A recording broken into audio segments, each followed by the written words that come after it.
Before this, let's give a big hand to Dr. Rajendra Lahoti sir, who मतलब मैं बताना चाहूँगा कि ये राजेंद्र लाहौटी सर का जज्बा ही है कि वो आज सुबह 8 बजे भूटान से लौटे हैं और अभी वो हम सबके बीच में हैं। तो और ये प्रोग्राम जो है ये ऑब्वियसली आप लोगों की वजह से ये प्रोग्राम इतना सक्सेसफुल होता है। आज हमारा 5th एडिशन है और 3 बहुत सुंदर कहानियां हैं हमारे पास ट्रैवल की आज सुनने के लिए। तो आई थिंक फर्स्ट हम शुरू कर रहे हैं। Thank you so much. दोस्तों, आज जिन शख्स को मैं बुला रहा हूं, मैं उनको कई बार अलग अलग चीज़ों के लिए याद करता हूं। एमडी के वक्त वो मेरे सीनियर थे। मैं अपने शादी के लिए छुट्टी मांगते हुए अपने जूनियर्स को बता रहा था कि यार उस पेशेंट का ये कर देना, ऐसे डिस्चार्ज कर देना एमवाई अस्पताल में, जैसे कि सब लोग करते ही है। तो उन्होंने मुझे बुलाया, भरत इधर आ। मैंने कहा यस सर। तो गुजराती सर कहते हैं कि यार रावत ये क्या है? मैंने कहा सर ये तो छिपकली है। तो कहते हैं पता है छिपकली क्या सोच रही है? मैंने कहा क्या सोच रही है? तो कहते छिपकली सोच रही है मैं हटी और छत गिरी। तो कहते यार तू जा शादी बना, एमआई अस्पताल बंद नहीं होने वाला तेरे बिना। Doctor Rajendra Gujarati sir, we keep remembering you for your teachings. Welcome.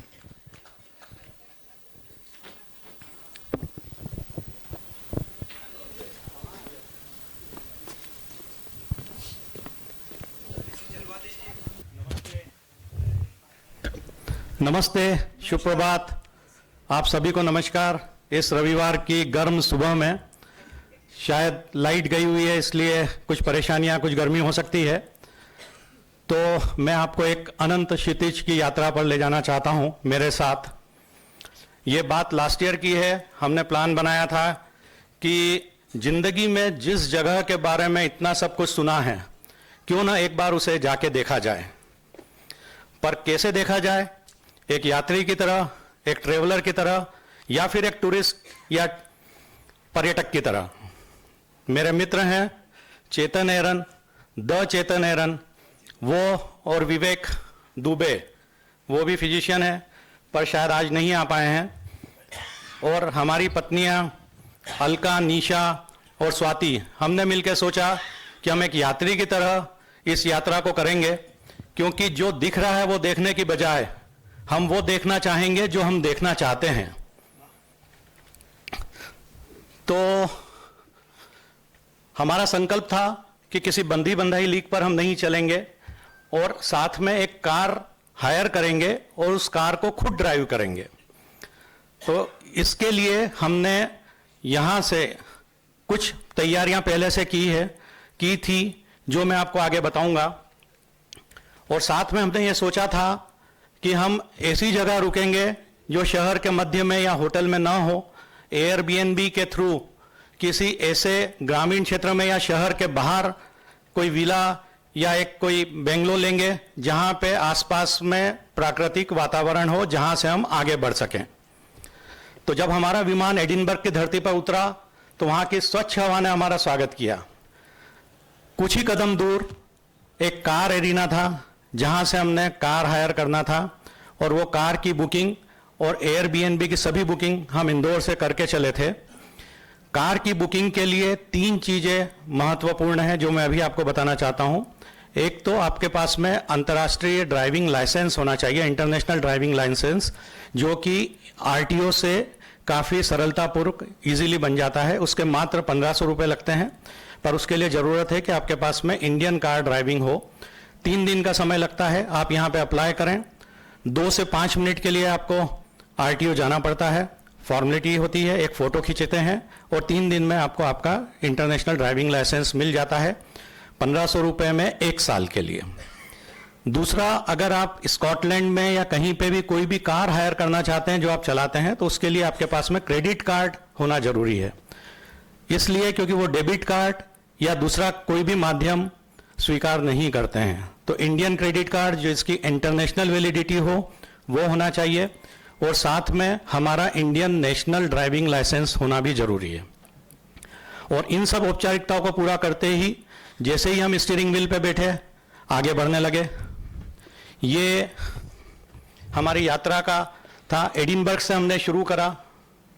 Edinburgh से हम ओबान गए, ओबान से इन्वर्नेस गए और इन्वर्नेस से एबरडीन गए। ये यात्रा करीब हमारी 10 दिन की थी, 10 नाइट्स की थी। और हमने पहियों पे सड़क पे 3000 किलोमीटर से ज्यादा का सफर किया। ये 6 हम सफर थे, चेतन, निशा, मैं, अलका, विवेक और स्वाति। हमने कुछ अपनी भूमिकाएं इसमें बांध ली थी। विवेक, तीनों के पास हमारे पास इंटरनेशनल ड्राइविंग था, लाइसेंस था, लेकिन विवेक दुबे जो है उन्होंने तय किया कि ड्राइविंग तो मैं ही करूंगा, आप लोग मेरे साथ में बैठेंगे। मुझे काम दिया गया, क्योंकि नाम संजय है, मुझे कहा गया कि आप नेविगेट करें, आप देखें कि आगे कैसे बढ़ना है।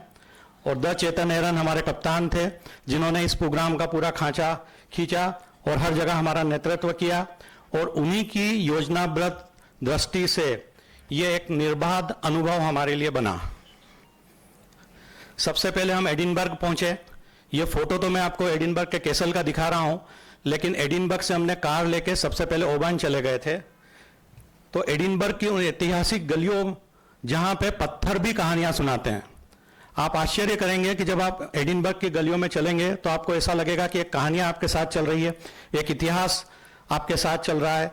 और जो गर्व से खड़ा किला है और रॉयल माइल है, रॉयल माइल मतलब वहां से जो कैसल है वहां का, या जो किला है, वहां से लेके उनका जो पैलेस है, ये करीब 1.8 किलोमीटर है।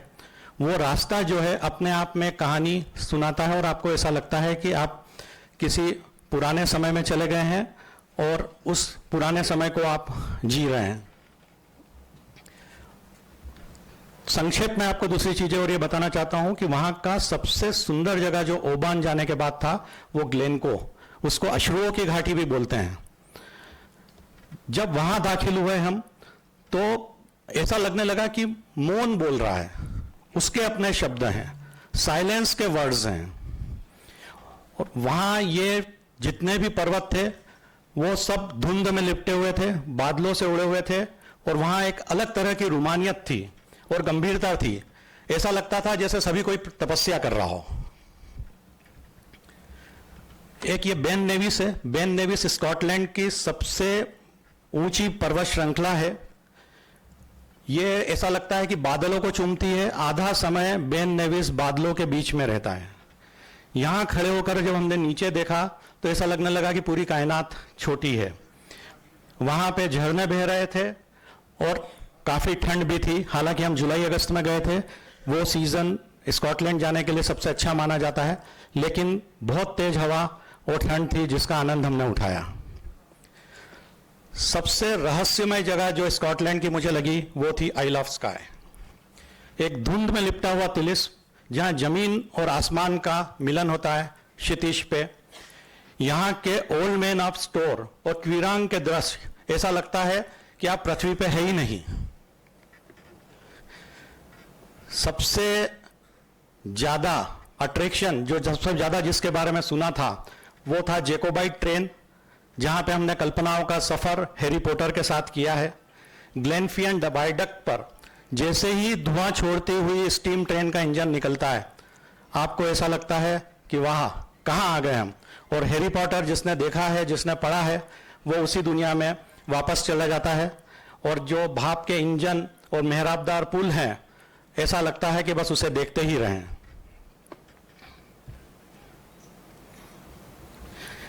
संक्षेप में अगर मैं कहूं तो जो ओबन, लोचनेस और इन्वर्नेस, ये 3 जगह जो है, ओबन बेसिकली मछुआरों की नावें और ताजे सी फूड की खुशबू से महकता हुआ एक शांत बंदरगाह है और वहां की शाम काफी सुकून भरी होती है। लोचनेस वहां की एक झील है, वहां लोच बोलते हैं उसको। एक ये रहस्यमयी झील बोली जाती है और काफी विशाल झील है जहां हमने नैन्सी को खोजने की कोशिश की। नैन्सी एक तरह का काल्पनिक मॉन्स्टर है जिसको वहां पे खोजा जाता है, जिसके लिए अभी भरत रावत ने प्राइज भी दिया।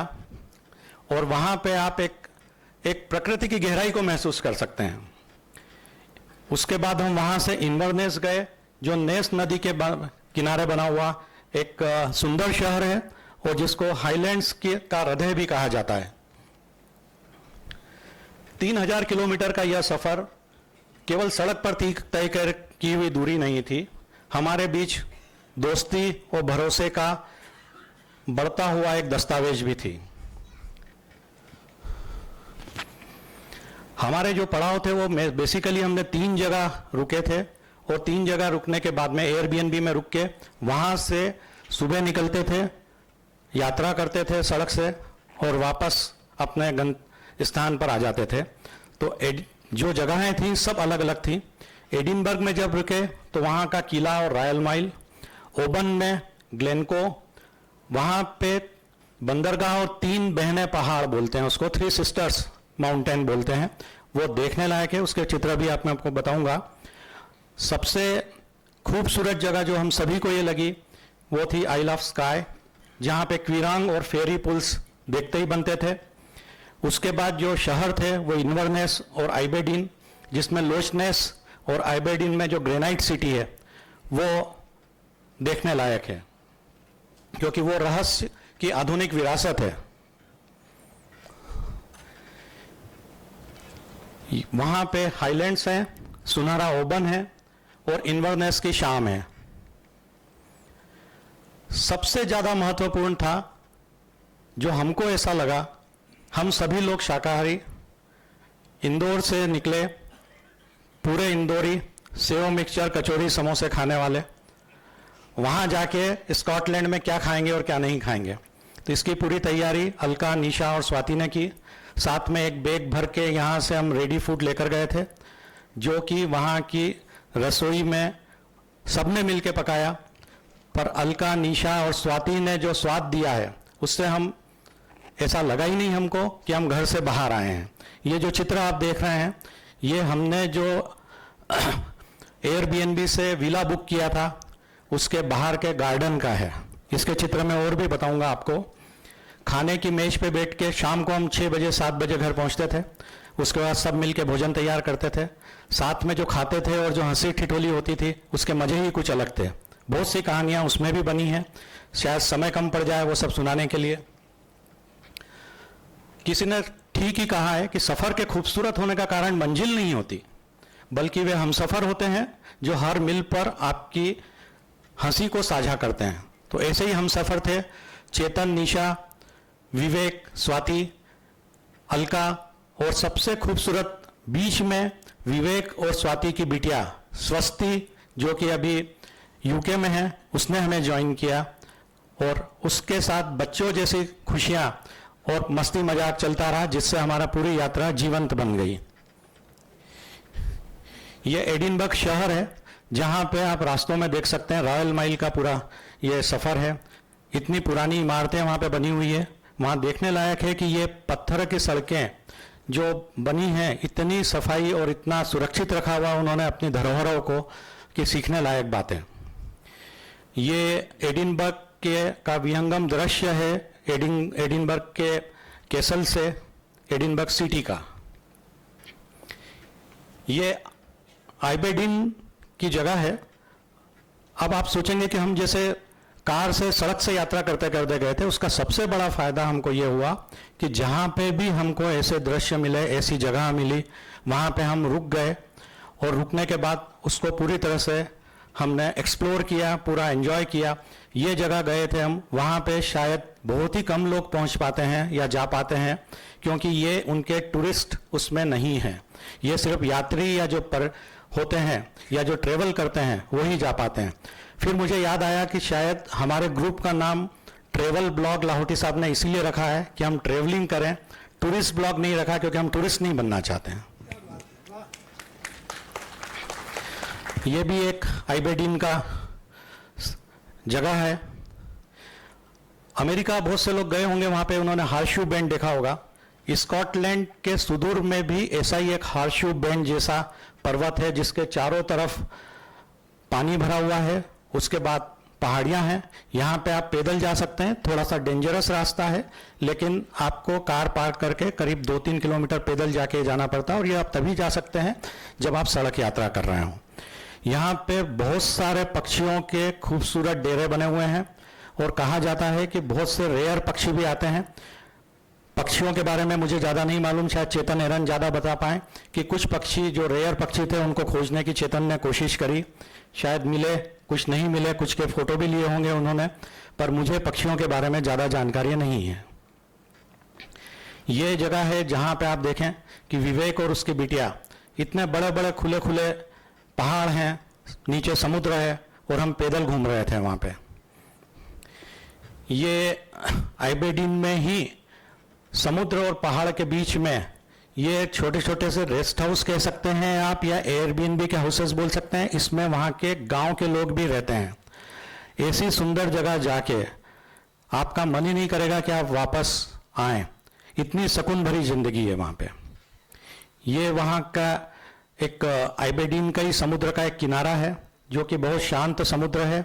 उसका कलर आप देखिए, कलर देख के आपको समझ में आएगा, आपको लगेगा कि जैसे समुद्र और क्षितिज, जमीन और आसमान आगे जाके मिल रहे हैं और उसमें कोई भेद नहीं है।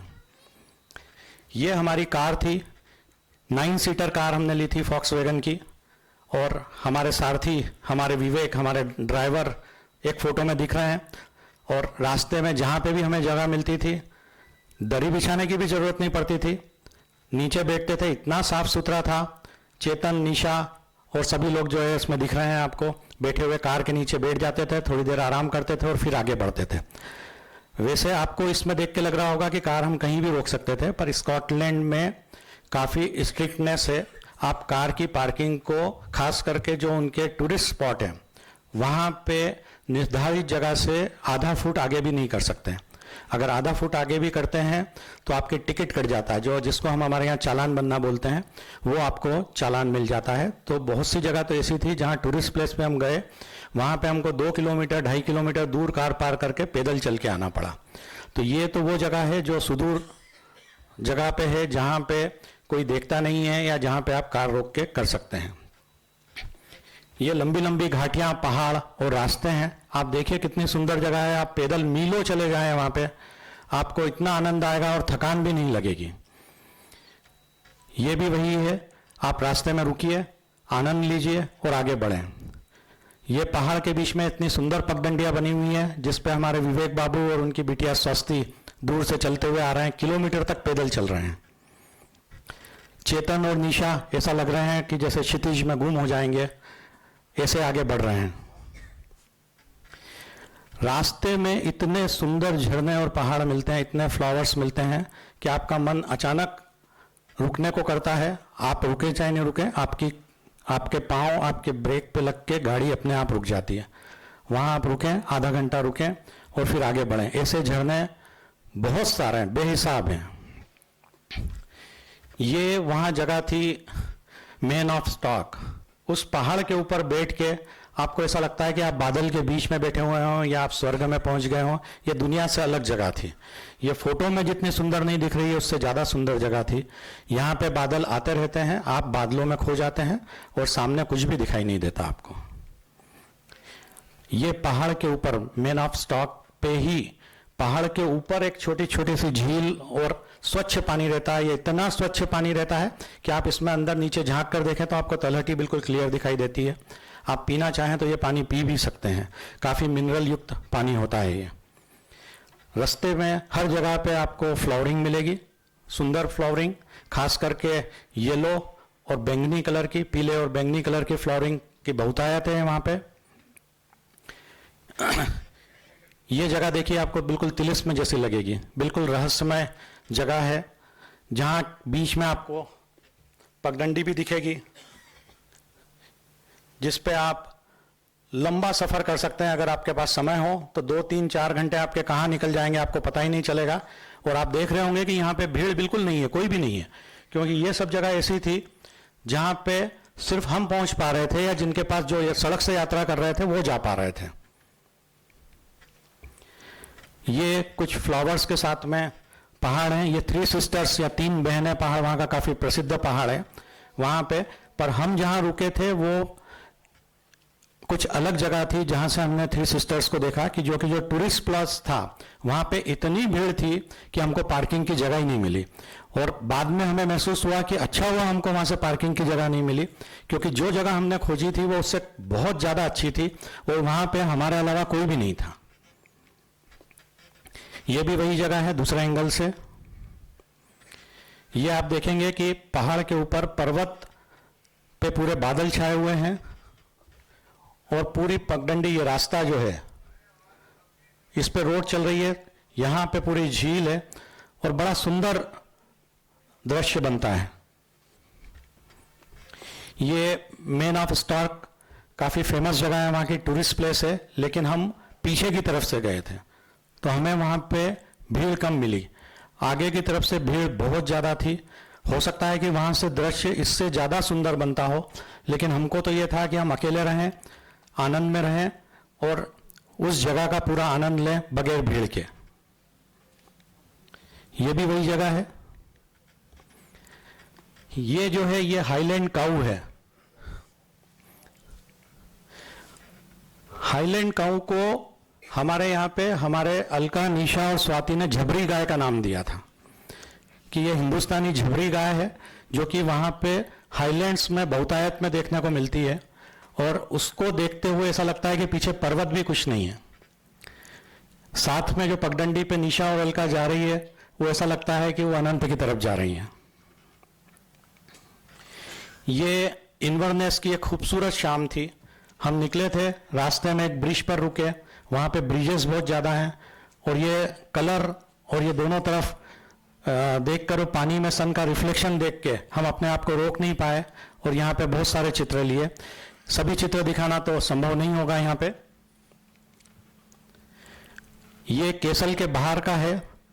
केसल इतना ज्यादा खूबसूरत और रोमांटिक था तो मुझे लगता है कि शायद विवेक फिर से वहां पे स्वाति को प्रपोज कर रहे हैं।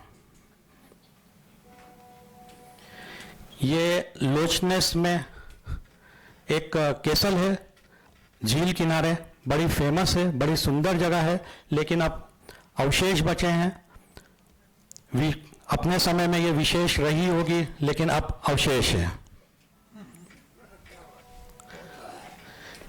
आप सड़क पे वहां पे जंगल में साइकिलिंग करते हुए देख सकते हैं। ये फादर और सन है, पर आप देखिए कि वहां जंगल में कोई भी नहीं है, कोई ट्रैफिक नहीं है, लेकिन फिर भी बच्चे ने और उन्होंने हेलमेट पहना हुआ है। ये वहां की विशेषता है, डिसिप्लिन है वहां का, और वो नियम और कायदे को इस तरीके से मानते हैं। रास्ते में रुकते हुए हम ऐसी जगह गए जहां पे घनघोर जंगल थे। कुछ जगह तो ऐसी थी जहां पे हमें सूर्य की रोशनी नहीं मिल रही थी। लंबी लंबी सड़कें थी, साफ सुथरी, बारिश हल्की हल्की हो रही थी।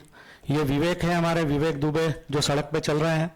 वो लेफ्ट साइड में जो है वो इतने घने जंगल हैं, उन्होंने इकोसिस्टम मेंटेन करने के लिए वहां से कुछ भी नहीं हटाते हैं। वो आप देख सकते हैं, उसके ऊपर फंगाई, अलका सब लगे हुए हैं। और इसी तरह का एक बहुत ही खूबसूरत फोटो चेतन एरन ने अपनी एग्जीबिशन में लगाया था, जो कि ऐसा लगता था कि आउट ऑफ वर्ल्ड फोटो है।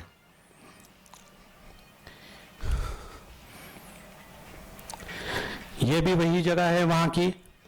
इन्वर्नेस में घूमते हुए आप निकल जाइए, दूर दूर तक आपको ग्रीन लैंड्स मिलेगी, पर्वत मिलेंगे, बादल मिलेंगे, और बादलों के बीच में और पहाड़ के बीच में एक सुंदर सा सफेद घर जो आपका ध्यान बहुत दूर से आकर्षित करता है। यहाँ पे लोग रहते हैं, कुछ किसान यहाँ पे रहते हैं, और आप सोच सकते हैं कि उन्हें क्या महसूस होता होगा। ये बेन नेविस का पहाड़ है जहां से आपको पूरा शहर नीचे दिखाई देता है। इस समय कुछ बादल हट गए थे तब फोटो लिया है, अदरवाइज ये पूरा के पूरा शहर और बेन नेविस पर्वत, जो कि स्कॉटलैंड का सबसे ऊंचा पर्वत है, वो बादलों से ढका रहता है।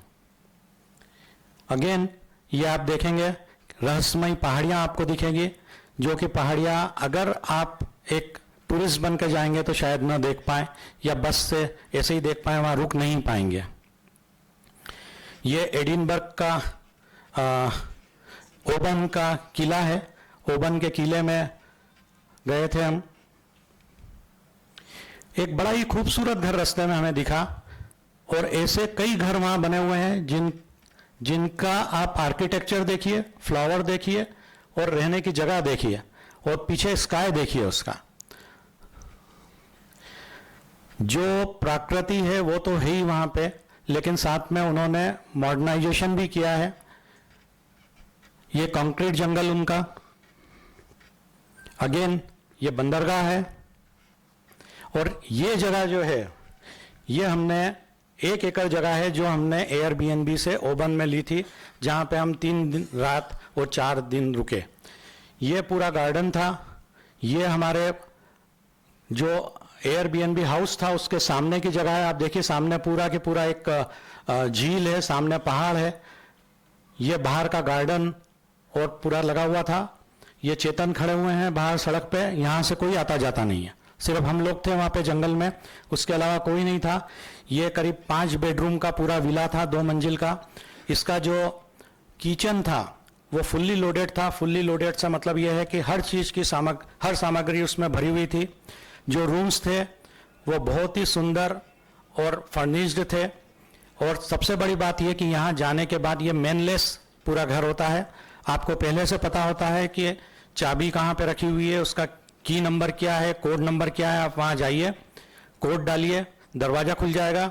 चाबी कहाँ रखी हुई हो मालूम है, आप दरवाजा खोलिए, अंदर जाइए, 3 दिन तक पूरा यूज करें उसको, 4 दिन तक जितने दिन आपने किराए पे लिया है, और जाते समय चाबी को वहीं पे रख के बाहर आके दरवाजा लॉक करके निकल जाइए। आपको देखने वाला कोई नहीं, पूछने वाला कोई नहीं कि क्या होगा वहां पे। पर समय का बड़ा ध्यान रखना पड़ता है ऐसी जगह पे, और आपसे क्या क्या वो चाहते हैं, आप क्या कर सकते हैं, से ज्यादा आप क्या नहीं कर सकते हैं, उसकी एक लिस्ट वहां लिखी होती है। ये उसी एयरबीएनबी हाउस की हमारी शाम थी। शाम को 6-7 बजे आते थे, वहां अंधेरा करीब 9 बजे के आसपास होता था। तो हम 7 बजे तक घर पे आते थे और बाहर इंदौर से ले जाई गई चाय बना के पीते थे बाहर गार्डन में बैठ के, और वहां का दृश्य ऐसा होता था। ये हमारा इन्वर्नेस का हाउस था। ये एक स्कॉटिश हाउस था जो आप देख रहे हैं लेफ्ट साइड में। ये पूरा वुडन हाउस था, और उन्होंने हमें बताया कि ये 200 साल से ज्यादा पुराना हाउस है। अंदर के फोटोग्राफ्स और वीडियो के लिए मेरे पास में अभी समय नहीं था कि मैं आपको बता सकूं, लेकिन one of the best house जो हमने अभी तक देखा था। और इतना सुंदर वुडन का अंदर से था काम कि देखते ही बनता था। ये भी फुल्ली लोडेड था। आप देख सकते हैं कि यहाँ पे पियानो भी था, अलग से एक पूरा एक रूम बना था जिसमें पियानो था। लाइब्रेरी थी पूरी, और लाइब्रेरी में जो बुक्स थी वो इतनी बुक्स थी कि हमारी किसी एक छोटी मोटी लाइब्रेरी से ज्यादा हो, और काफी इंटरेस्टिंग और पुरानी बुक थी। उनको इतना भरोसा रहता था कि आप वहां से एक भी बुक नहीं ले जाएंगे या एक भी कोई सामान नहीं ले जाएंगे। इतनी ईमानदारी वहां पे है, और ये सब हमें सीखने की बात है। ये हमारे विवेक जी कार में रुक के थोड़ा सुस्ताते हुए। हमारे कुछ मित्र हैं इंदौर के ही मेडिकल कॉलेज के, जिनसे हम वहाँ मिले थे। उन्होंने हमारे साथ थोड़ा सफ़र किया, हम उनके यहाँ एक रात रुके भी, और साथ में बैठ के किसी पर्वत पे बैठ के उन्होंने हमें इंदौरी समोसे खिलाए, नाश्ता करवाया घर में बना हुआ, और हमारे साथ 2 दिन तक रहे। हम बड़े शुक्रगुजार हैं कि उन्होंने इतना समय निकाला और मैनचेस्टर और लिस्टर से हमसे मिलने इतनी दूर से आए। Doctor Pradyumna Jamjoot, doctor Suresh Chandran, doctor Usha Chandran और डॉक्टर मंगेश मरूड़कर, ये हम 6 जो वहां पे थे। खुशियां चेहरे पे झलक रही है। ये रास्ते थे वहां के जो ऐसा लगता था कि बस चलते ही जाएं। एक रास्ता है जिंदगी। कुछ जगह ऐसी थी जहां पे ऐसा लगता था कि आप घास पे सो जाइए, और वाकई हम वहां पे पड़ जाते थे। और ये फिर से मैं कहना चाहता हूं कि ये तभी संभव है जब आप खुद कार से जा रहे हो, खुद रास्तों पे जा रहे हो। आखिरी समय आ गया था, तीनों ने गुड बाय कहा, हाथ हिला के स्कॉटलैंड को नमस्कार बोला, और वापस हम अपनी देश में वापसी के लिए तैयारी करने लगे। Thank you so much Sanjay Gujarati साहब। देखिए दोस्तों, आखिरी में बस एक चीज मैं कहना चाहूंगा कि अपनी उम्र से कुछ लम्हे जरूर चुरा लें, क्योंकि ये जिम्मेदारियां फुर्सत नहीं देती हैं। वाह वाह वाह वाह वाह। पर मुझे पता नहीं है सर कि कितने लोगों ने टिकट करा ली होगी अभी तक बैठे बैठे, और कितने लोगों ने सोचा होगा कि चेकलिस्ट में हो गया हमारा, तो स्कॉटलैंड इतना अच्छा घुमा दिया आपने। खैर, thank you so much. Let's give a big hand to doctor Sanjay Gujarati sir. दोस्तों पिछली बार जो लोग हमने जो किताब वो करी थी उसमें ये एक आखिरी चैप्टर उस किताब में ये था कि अगर कोई मानसिक तकलीफ है तो आप क्लर्गीमैन के पास जाएं, पंडित पादरी के पास जाएं या किसी साइकोलॉजिस्ट के पास जाएं, और उसके ऊपर एक छोटा सा बहस था। अब अगर आपको कुछ दर्द हो तो आप किसी डॉक्टर के पास जाकर कुछ पेन क्लिनिक पे जाइए या कुछ उसका इलाज कराएं या मंदिरों में जाकर अपना इलाज कराएं। क्यों ना किसी पेन के डॉक्टर को ही यहाँ पर आमंत्रित किया जाए और उन्हीं से सुना जाए। डॉक्टर काठियाड़, आपका बहुत बहुत स्वागत है। अच्छा, आप पहुंच गए यहाँ। ये मेरू का क्या मतलब है यार? सर मेरुदंड मतलब अच्छा, spine cord। मेरुदंड है ये। अच्छा, Meru that's mount right, Meru okay, okay, Sumeru, yes, yes। पूरे तो जम्मू मेरू द्वीप spine, का हाँ। सेंटर है मेरू। तो आपने आधा इसको ऐसे करा हुआ है, ग्रेट। हाँ, ये दो लोगों के दर्द दूर करते हैं, लेकिन आज डॉक्टर के रूप में नहीं बल्कि हमको अलग अलग मंदिर उनके आर्किटेक्चर के बारे में बताकर। दोस्तों, मुझे पक्की यकीन है कि स्कॉटलैंड से संबंधित और आने वाले 2 ये जो लेक्चर्स हैं उनसे संबंधित आपके मन में शायद कुछ प्रश्न आए। ये कुर्सियां इसीलिए रखी हुई है कि संक्षेप में एक आखिरी में क्वेश्चन आंसर्स बाद में किया जाएगा। डॉक्टर काठेड़। धन्यवाद सर। वणक्कम। वणक्कम इसलिए क्योंकि आज हम तमिलनाडु के चोल आर्किटेक्चर के बारे में कुछ चीजें जानेंगे। ये जो स्लाइड्स बनाई हैं ये मेरी छोटी डॉटर ने बनाई है, अद्विता ने। और मैटर जो आप देख रहे हैं ये बड़ी वाली देशना है। इसने 10th में स्कूल में एक प्रोजेक्ट किया था, पर्सनल प्रोजेक्ट बोलते हैं इसको। तो उसमें उसने 150 पेज का एक PDF document the great living Chola temples of south India में बनाया था।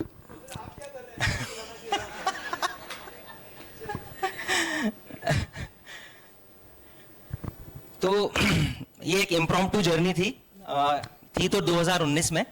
और इसमें जैसा कि था, कोई बुकिंग नहीं थी हमारी, कोई प्लानिंग नहीं। जो बुक था वो केवल फ्लाइट टिकट था इंदौर से चेन्नई का, और एक रोड मैप बनाया हुआ था। मैं ट्विटर पे थोड़ा आर्किटेक्चर वगैरह सर्च करता था तो उसमें मेरे को बहुत इंट्रूव करता था ये टेम्पल आर्किटेक्चर।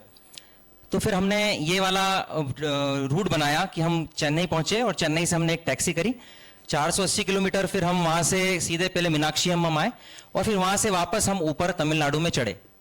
तो मीनाक्षी अम्मम मदुरई में हमने देखा, फिर श्रीरंगम आए, फिर वहां से तिरुनक्कोविल आए, फिर तंजावर, वहां से दारासुरम जहां ऐरावतेश्वर मंदिर है वो कुंभकोणम में ही है एक्चुअली, फिर वहां से गंगईकोंडा शोलाईपुरम, चिदम्बरम, महाबलीपुरम, कांचीपुरम एंड वापस चेन्नई। ये जर्नी हमारी थी 8 नाइट 9 डेज की, और no hotel booking, nothing. The only thing which was booked was a taxi. तो ये यूजुअली तमिलनाडु की जो जर्नी है, अगर किसी को करना हो तो दिसंबर इज अ गुड मंथ, क्योंकि वहां पर वेदर इतना हॉस्टाइल नहीं होता है। अदरवाइज वहां पर तो 12 ही महीने गर्मी ही रहती है। बट लेकिन एक ड्रॉबैक उस मंथ का ये है कि वो मार्गशीर्ष मंथ होता है वहां का। तो वहां पर जो अयप्पा स्वामी वाले जो ब्लैक क्लोथ्स पहन के आते हैं, और एक और कल्ट है जो रेड ड्रेसेस में, तो भीड़ बहुत ज्यादा होती है। और वहां मंदिर सुबह 4 बजे खुल जाते हैं और सुबह 4 बजे से आपको लाइन में लगना पड़ता है।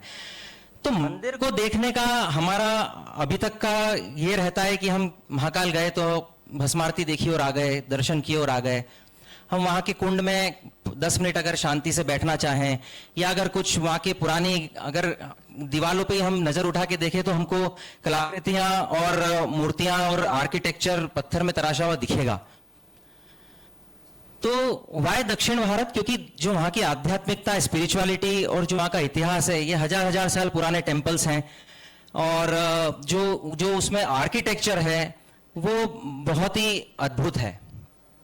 तो सबसे पहले हम गए मीनाक्षी अम्मम। अब अनफॉर्चुनेटली मीनाक्षी अम्मम मंदिर में अंदर फोटोग्राफी बिल्कुल अलाउड नहीं है, स्ट्रिक्टली प्रोहिबिटेड है। तो अंदर में कुछ ले नहीं पाया। ये हमारा जो हमने एक वन ऑफ द गोपुरम्स के पास ही एक होटल ले लिया था, तो ये उसकी छत से खींचा हुआ फोटो है। ये वन ऑफ द गोपुरम्स है। तो गोपुरम साउथ इंडियन जो द्रविड़ शैली के जो मंदिर होते हैं उनके एंट्रेंस को गोपुरम बोलते हैं जी, या जिसको द्वार बोलते हैं। जो सबसे बड़ा गोपुरम होता है उसको राज गोपुरम बोलते हैं। और जहां डेटी, जहां भगवान रहते हैं, जो गर्भगृह रहता है, उसको विमान बोलते हैं। उनके बीच में फिर काफी सारी चीजें रहती हैं। तो साउथ में यूजुअली जो बाद के मंदिर हैं, जो 1300-1400 ईस्वी के बाद जो मंदिर बने हैं, उसमें गोपुरम बहुत ग्रैंड होते हैं और विमान बहुत छोटा होता है जो डीटी जिनके गर्भगृह के जो ऊपर होता है। तो मीनाक्षी अम्मम आप कभी भी जाएं तो मीनाक्षी अम्मम और सुंदरेश्वर वहां पे बताते हैं कि उनकी शादी हुई थी शिव और पार्वती की। तो मीनाक्षी अम्मम इज बेसिकली माता पार्वती, तो वो वहाँ की क्वीन थी, और तो सुंदरेश्वर वहाँ के उनसे शादी हुई थी। तो दोनों के आप जब दर्शन करके अंदर, क्योंकि दर्शन में आपको ज़्यादा टाइम मिलेगा नहीं, आपको फटाफट बाहर कर दिया जाएगा क्योंकि भीड़ बहुत रहती है।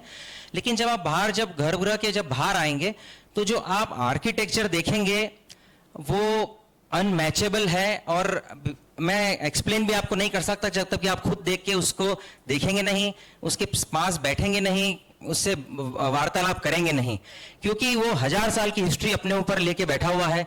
उसने 1000 साल से वो लोगों को आते हुए देख रहे हैं वहां पर। फिर हम वहां से आए श्रीरंगम। तो श्रीरंगम एक बहुत अच्छी, इसके बारे में बताना चाहूंगा। तो Srirangam is basically the largest living temple in the world, है ना। तो एक होता है टेम्पल और एक होता है लिविंग टेम्पल।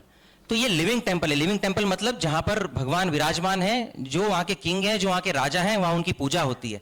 तो श्रीरंगम में श्रीरंगनाथ स्वामी जो विष्णु भगवान का मंदिर है, तो बहुत बड़ी लेटी हुई ब्लैक स्टोन की मूर्ति है वहां पर, भव्य लगती है, मतलब इतना बड़ा है, और 3 गेट से, मतलब आप देख के जाते हो तो आप वन ऑफ द पार्ट ही भगवान का देख पाते हो। उसमें ये 31 गोपुरम्स हैं, 31 गोपुरम है श्रीरंगम के मंदिर में, और वो जो है उसको राज गोपुरम बोलते हैं, ये वाला। अगर आप इसका, मैं समझता हूं अगर आप वर्नियर कैलिपर्स से भी नाप लेंगे ना इसको, तो 1 भी मिलीमीटर का आपको डिफरेंस नहीं मिलेगा जो सिमेट्री इनमें होती है। ये राज गोपुरम जो है ये 13 मंजिल, 13 फ्लोर्स हैं इसमें, और ये 236 फीट 72 मीटर ऊंचा है। तो ये त्रिची डिस्ट्रिक्ट में आता है, तिरुचनापल्ली में। इसके अंदर फोटोग्राफी परमिटेड है, कुछ मैं आपको दिखाऊंगा। तो जैसा देश वैसा भेष, बहुत ज्यादा मजा आता है तमिलनाडु जाने में। जब भी हम मंदिर जाते थे तो मैं तो फ्रैंकली स्पीकिंग एक शॉर्ट्स पहन के रखता था कार में, और एक वेष्टी कार में रखी रहती थी। जैसे ही मंदिर आया, वेष्टी डालो, अंदर आराम से घूमो, और फिर वापस आके कंफर्टेबल हो जाओ। तो दिस इज द थिंग। फिर वहां पर उनके पिलर्स जो हैं वो अद्भुत, अद्वितीय हैं। अगर आप इनकी नक्काशी देखेंगे तो ये केवल एक पिलर, दिस इज 1 पिलर, और हर पिलर पे आपको एक अलग कहानी मिलेगी। मतलब अगर आप केवल इसका एक फोटो लें तो ये अपने आप में कहानी है। कोई बता सकता है ये क्या है? ओके, सो ये विष्णु भगवान और गरुड़ है ना। ये गरुड़ के ऊपर विष्णु भगवान बैठे हुए हैं।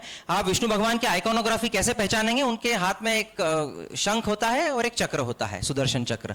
और भी कोई भी भगवान को आप उनके वाहन से पहचानते हैं, और उनके शस्त्र क्या है उनसे पहचानते हैं। तो ये विष्णु भगवान यहाँ कार्ड हुए हैं, और ये पूरी स्टोरीज हैं, ये daily day to day life की स्टोरीज होती हैं, और अपने पुराण और महाभारत रामायण से ली हुई स्टोरीज होती है। अब आप ये देखिए, अगर जैसे आप ये देखेंगे तो ये हाथी और शेर इधर लड़ रहे हैं, ये ह्यूमन बींग्स इधर लड़ाई हो रही है। अगर आप इधर देखेंगे तो ये देखिए, जैसे ये इधर चाकू मारा, तो आपकी जो कार्विंग आपको दिखेगी वो इधर से चाकू निकलते हुए भी दिख रहा है। ये आप रोप देखिए, घोड़े का जो मुंह खुला हुआ है उसके फेशियल एक्सप्रेशंस देखिए। This is such a fine carving and done from a single stone. अब उस जमाने में तो कहते थे कितना पिछड़ा हुआ था, कुछ टेक्नोलॉजी नहीं होती थी कुछ, तो फिर कैसे बनाते थे? क्या केवल छेनी हथौड़े से ये सब बना दिए जाते थे? ये एक चिंतनीय पक्ष है। कुछ कॉन्स्पिरेसी थ्योरीज टाइप कहते हैं कि मोल्टन लावा टेक्नोलॉजी थी उस टाइम की, वो पत्थर को पिघला देते थे और फिर उससे अपने हिसाब से बनाते थे। मे बी पॉसिबल हो सकता है। अब जैसे इधर देखेंगे आप, तो ये क्या वृत्तांत है यहाँ पर, कोई बता सकता है? तो ये सुग्रीव बाली युद्ध है। अगर आप देखेंगे तो ये लक्ष्मण खड़े हुए हैं फोल्डेड हैंड्स के साथ में, ये राम है और ये बाली है और ये सुग्रीव है। तो ये दोनों भाई जुड़वा थे, कैसे दिखेंगे, कैसे पहचानेंगे? तो उनके ऊपर ये था कि आप एक फूल की माला डाल देंगे तो आपको फूल की माला भी डली हुई दिखेगी, और ये सुग्रीव बाली को राम जी अपने धनुष से तीर से मार रहे हैं। आपको इधर से भी देखेंगे तो बहुत क्लियर दिखेगा। ये यड़ी करके एक होता है जिसको साउथ में एक माइथोलॉजिकल एक बताते हैं, जिसमें बहुत ताकत होती है। ये 3-4 एनिमल्स का मिक्सचर होता है, हाथी, घोड़ा, शेर, ये 3 तो मेन रहते हैं इसमें। फिर आप देखेंगे तो जैसे स्टोरी, आप ये पिलर्स पे छोटे, ये these are all very small sculptures. तो ये नरसिम्हा, हिरण्यकश्यप वध, अगर आप देखेंगे ये इतना लाइव दिखता है कि आपको यहाँ पे नाखून भी दिख रहे हैं ना। आप अगर देखेंगे तो ये शंख और चक्र दिखेगा आपको। इन्होंने अपने एक पांव में इसका एक हाथ फंसा रखा है, यहाँ पर एक हाथ से ये सर पकड़ रखा है, और ये आते हैं ये इंटेस्टाइन से जो पूरी बाहर निकाल रखी हैं। तो दे आर सच लाइवली, अगर आप देखेंगे इन सबको, फेशियल एक्सप्रेशंस आप देखिए, ये जो मैं बता रहा हूं आपको, ये चक्र है। फिर हम वहां से निकले तो ये आउट ऑफ सिलेबस था, जम्बूकेश्वर एक मंदिर आया बीच में, तो इसको मंदिर को तमिल में कोइल बोलते हैं, तो दिस इज जम्बूकेश्वर कोइल। अब इस मंदिर में जो मैं देख के दंग रह गया, यहाँ के pillars, see the expense and beauty of this pillars, ये सब एक पत्थर से बना हुआ है। फिर यहां पर एक बहुत कॉमन था, ये भी पत्थर से बनी हुई साकलें हैं। अब आप सोचिए ये एक दूसरे के अंदर कैसे पिरोई होंगी, इनके अंदर कोई ज्वाइंट नहीं है। ये देखिए, just appreciate the beauty of and the majesty of this pillars. ये पूरा एक पिलर है, एक स्तंभ है, यहाँ पर उमा महेश मतलब शिव पार्वती कार्व्ड है नंदी के ऊपर बैठे हुए। और आप ये देखिए, मतलब ये बिल्कुल जो एस्थेसिटी जो पुराने जमाने में थी, आजकल तो हम ऐसे ही चार दीवारी बना देते हैं, बट जो ब्यूटी जो पुराने जमाने में थी वो बिल्कुल लॉस्ट है। चलिए, अब ये 3 पांव क्यों है, कोई भी बना सकता है क्विक? तो ये भृंगी ऋषि हैं, तो इनकी एक बहुत अच्छी कहानी है, भृंगी ऋषि क्या थे, तो वो मैं भी आपको आगे सुनाऊंगा एक मूर्ति में। ये 3 हेडेड, ये कौन है? वेरी गुड ये दत्तात्रेय हैं, ये गाय माता है, और 4 डॉग्स हैं जो इसमें डिपिक्ट करते हैं 4 वेद। और आप ये 6 हाथ में देखेंगे तो ये तीनों भगवान ब्रह्मा विष्णु महेश, तीनों की ट्रिनिटी, और उनके आयुध इनके हाथ में है। ये ऋषि भृंगी है, इनकी कहानी मैं भी आपको सुनाऊंगा। फिर हमारे बृहदेश्वर, बृहद मतलब बड़ा, बृहदेश्वर, ये this is the grandest of the temple. ये 1010 में कंप्लीट कर लिया था राजराज चोला वन ने। तो ये 1000 साल पुराना मंदिर है अगर आप देखेंगे तो, एंड इट इज ह्यूज। ये 216 फीट का है। अब ये ऊपर जो स्टोन है, ये स्टोन ये 80 टन का स्टोन है। तो ये 80 टन का स्टोन ऊपर कैसे चढ़ाया होगा? कोई क्रेन, कोई कुछ नहीं होती थी उस जमाने में। तो ऐसा बोलते हैं कि पहले पूरा मिट्टी से बनके एक 4 किलोमीटर का रैम्प बनाया गया, और फिर उस रैम्प पे हाथियों के द्वारा इसको चढ़ाया गया, और फिर मिट्टी वापस से क्लियर की गई। So this was the thing जो उस जमाने की जो बताते हैं कि ऐसा है। अब जो है एक typical Dravida style architecture temple होता है, जैसा मैंने बताया गोपुरम। अब ये 1000 साल पुराने जो मंदिर है ना, इनमें शिखर और जो विमान जो जहां पे डेटी हैं, ये गर्भ है, लिंगम है यहाँ पर, तो ये ऊंचा होता है। बाकी उसके बाद के जो मंदिर है जैसे रंगनाथ स्वामी और ये, तो उनमें गोपुरम बहुत ग्रैंड होता है। ये तो गोपुरम होता है, फिर नंदी जी होते हैं, फिर एक हॉल होता है जिसमें, अच्छा पुराने जमाने में मंदिर क्या होते थे? मंदिर is just not a place of worship. हम क्या समझते हैं मंदिर जाना मतलब अरे मंदिर होके आता हूं, तो बट मंदिर वाज अ प्लेस कि आप जब दिन भर अपना काम करके या कुछ कर रहे हो तो it was a place for recreation. सब बैठते थे, हंसी मजाक होती थी, and it was a very good place of teaching and training. मतलब कहते हैं जो गुरुकुल तो होते थे, उसके अलावा 72 कलाएं मेल्स में और 64 कलाएं फीमेल्स को भी मंदिर में सिखाई जाती थी। तो ये एक टिपिकल पार्ट होता है द्रविड़ स्टाइल आर्किटेक्चर का। गर्भगृह जिसमें भगवान होते हैं, उनके ऊपर जो रहता है उसको विमान बोलते हैं, बाहर गोपुरम होता है, नंदी और उसके बीच में जो मैंने बताया वो मंडप होता है, एक हॉल होता है, बेसिकली रंग मंडप, अलग अलग नाम दिए जाते हैं। फिर प्रकारा जो ये जो होता है, ये द्रविड़ स्टाइल आर्किटेक्चर में जो दीवाल होती है इसको प्रकारा बोलते हैं, और ये बहुत बड़ी होती है। ये यूजुअली हमारे नॉर्थ स्टाइल के जो टेम्पल्स है नागर शैली के, उनमें दीवारें इतनी बड़ी नहीं होती। फिर द्वारपाल्स होते हैं, दे आर ह्यूज। द्वारपाल्स जो है, जो द्वार के आगे 2 मूर्ति बनी हुई होती हैं जो प्रोटेक्ट करते हैं डेटी को। और फिर एक टेंपल टैंक होता है जिसको कल्याणी बोलते हैं, और शिखर और स्तूप होता है, ऊपर विमान के शिखर और स्तूप होता है। तो ये एक रात का व्यू है। ये एएसआई प्रोटेक्टेड मॉन्यूमेंट है, तो यूजुअली ये अंदर से बंद हो जाते हैं, सनराइज टू सनसेट ओपन होता है एनी एएसआई प्रोटेक्टेड मॉन्यूमेंट। अब फिर जैसे ये एक स्टोरी है, तो क्या दिख रहा है, कोई बता सकता है ये किसकी स्टोरी है? सो शैविज्म में 63 नयनार्स, 63 नयनार्स होते हैं। नयनार्स जो होते हैं वो बहुत शिव भक्त होते हैं, तो उनको नयनार बोलते हैं। तो उनमें से एक नयनार का नाम है कनप्पा नयनार। तो अगर आप देखेंगे तो एक शिवलिंग के ऊपर तो पांव रखा हुआ है। अगर आज के जमाने में कोई ऐसा बना दे तो मतलब पता नहीं क्या हो जाए। तो ये पुराने में कैसे कार्व्ड है? तो एक स्टोरी है। तो स्टोरी ये थी कि ये हंटर थे कनप्पा, और ये बहुत शिव भक्त थे। तो एक बार ये जंगल में गए तो इनको एक मंदिर मिला। तो इन्होंने, अब इनको पूजा पद्धति तो आती नहीं थी कैसे करते हैं भगवान की पूजा, तो इन्होंने भगवान को ऐसे ही साफ किया, फिर पानी लाए थे तो हाथ से पानी चढ़ा दिया, फिर मुंह में भी पानी था तो मुंह से पानी चढ़ा दिया शिवलिंग के ऊपर। फिर हंटर थे तो भेड़ बकरी जो भी एनिमल्स को मार के लाए थे, तो भगवान को, मेरे भगवान भूखे हैं, तो उन्होंने भगवान को ऑफर कर दिया। अब वो चले गए करके। अब फिर वहां का जो पंडित था वो आया, उसने देखा अरे शिव शिव ये तो क्या है, सब गंदा है। उसने फिर सफाई करी, फिर पूजा करी। वो अगले दिन फिर नयनार कनप्पा आए, तो ऐसे चलता रहा। तो शिव भगवान और पार्वती माता जब बैठे सब देख रहे थे, तो पार्वती जी ने पूछा कि यार इन दोनों में से आपका ज्यादा बड़ा भक्त कौन है? तो उन्होंने बोला चलो हम इनकी टेस्टिंग करते हैं। तो उन्होंने क्या करा कि जब अगले दिन जब वो आया पंडित, तो ये इस मूर्ति में से आंखों में से आंसू आने, खून बहने लग गया। तो उन्होंने पंडित जी ने देखा, वो डर गए, वो तो चले गए।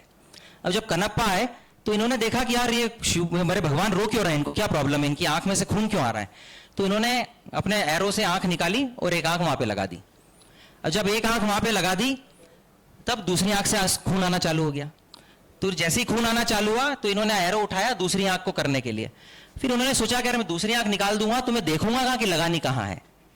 तब उन्होंने अपना एक पांव उठाया, अंगूठा वहां पे पांव का फंसाया कि मेरे को यहां पे लगाना है, और जैसे ही इन्होंने अपना एरो हाथ में लिया तो फिर शिव भगवान प्रकट हुए और इनको ब्लेसिंग्स किए।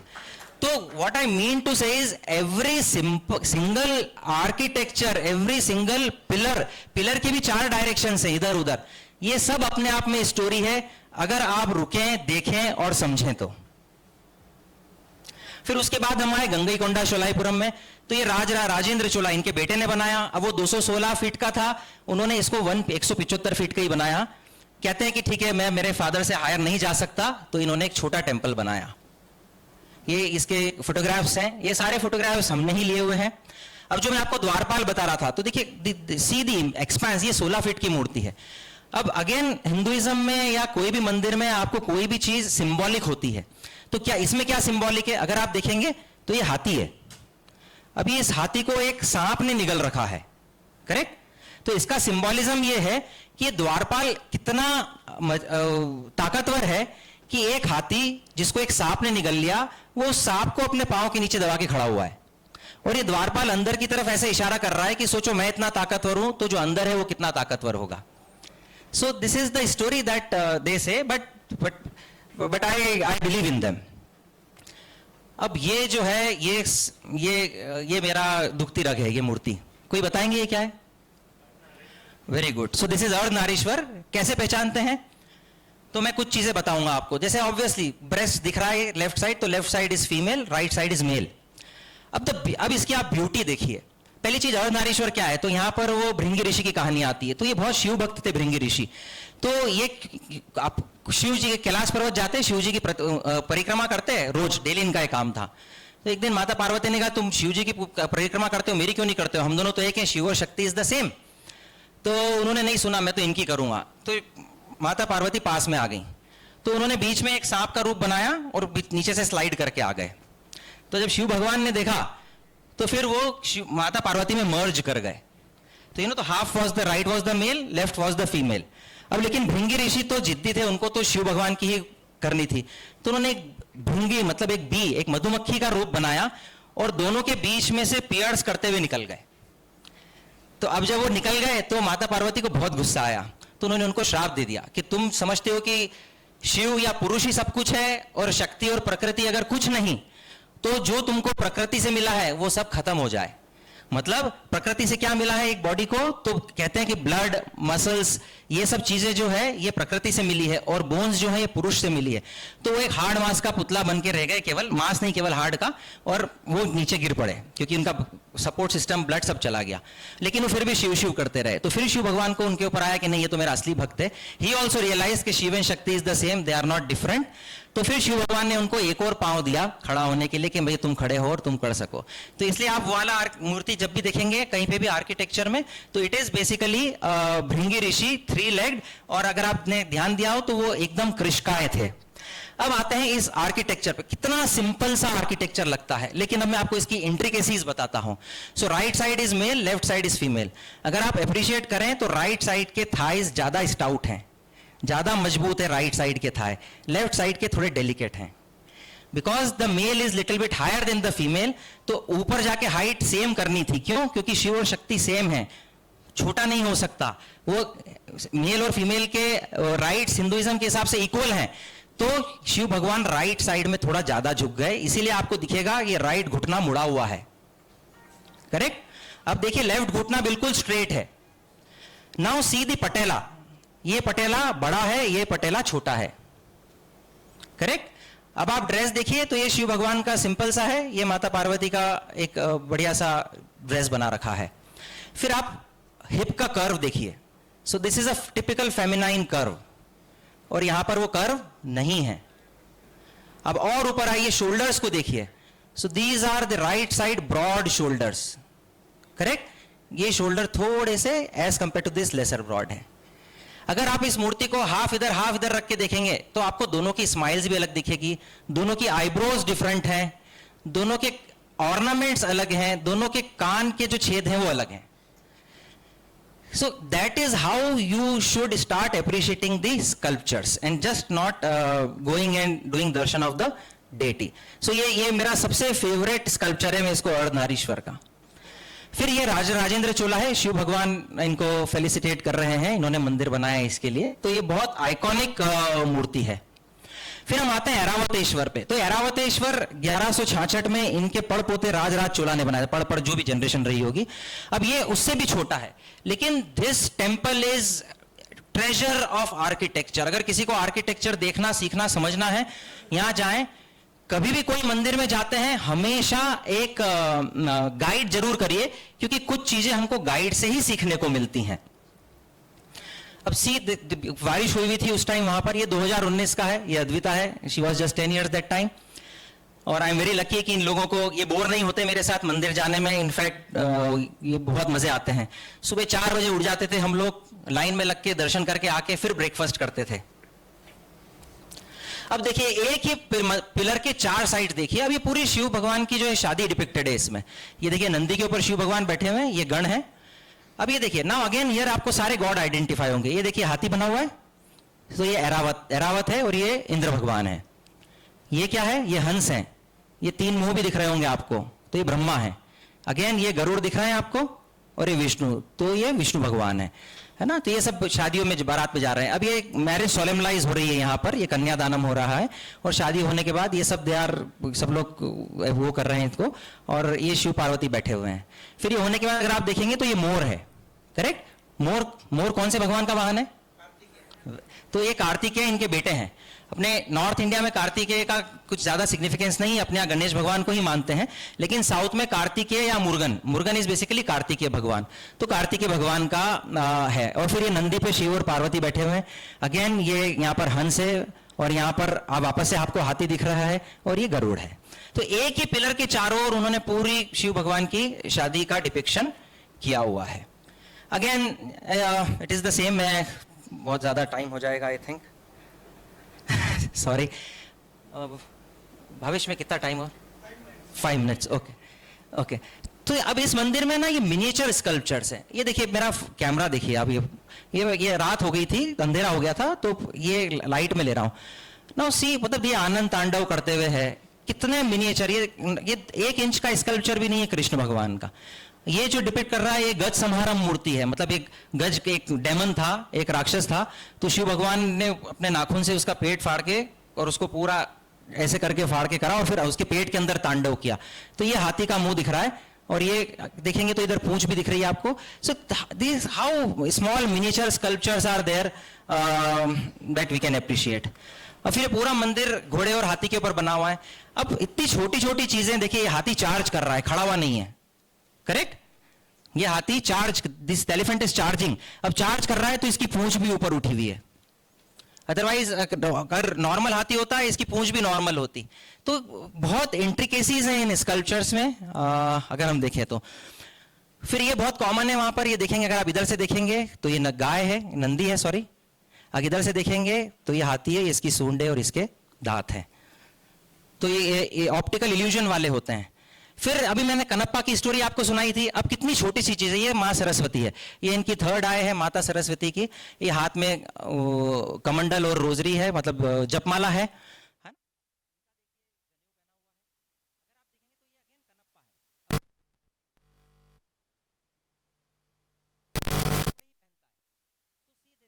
फॉल ही नहीं आ रहा है, ये आपको दिख रहा है कि ये चमड़े जैसा कपड़ा, ये थोड़ा हार्ड है।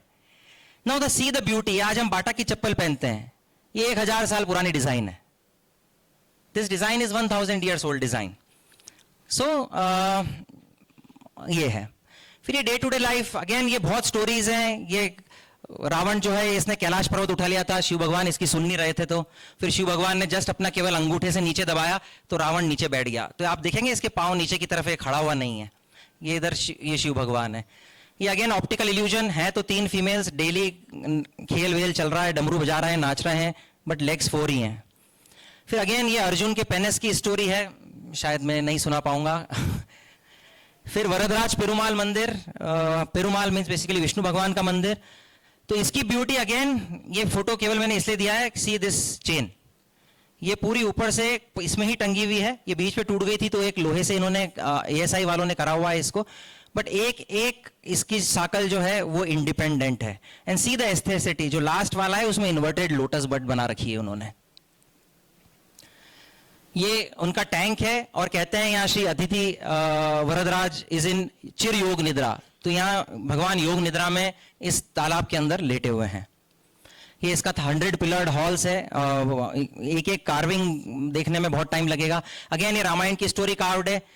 ये राम आए इनके पास, सुग्रीव के पास मदद मांगने के लिए, तो उन्होंने कहा भाई वो तो बाली तो बहुत स्ट्रांग है, आप कैसे करोगे? तो फिर उन्होंने एक तीर से, नागास्त्र से ये 7 ताड़ के पेड़ को एक साथ गिराया था। तो ये 7 ताड़ के पेड़ और ये उनका स्टोरी। ये स्टोरी मैंने एक बार ट्वीट की थी बहुत पहले 2000 में, ये और एक और, मैं तो बहुत छोटा, मतलब मैं तो फॉलो भी नहीं करता हूं आजकल, लेकिन उस पर 1025 लाइक्स आए थे ट्विटर पे, और मनी कंट्रोल ने उसको फीचर किया था कि सैंडल्स पुराने लोग पहनते थे क्या।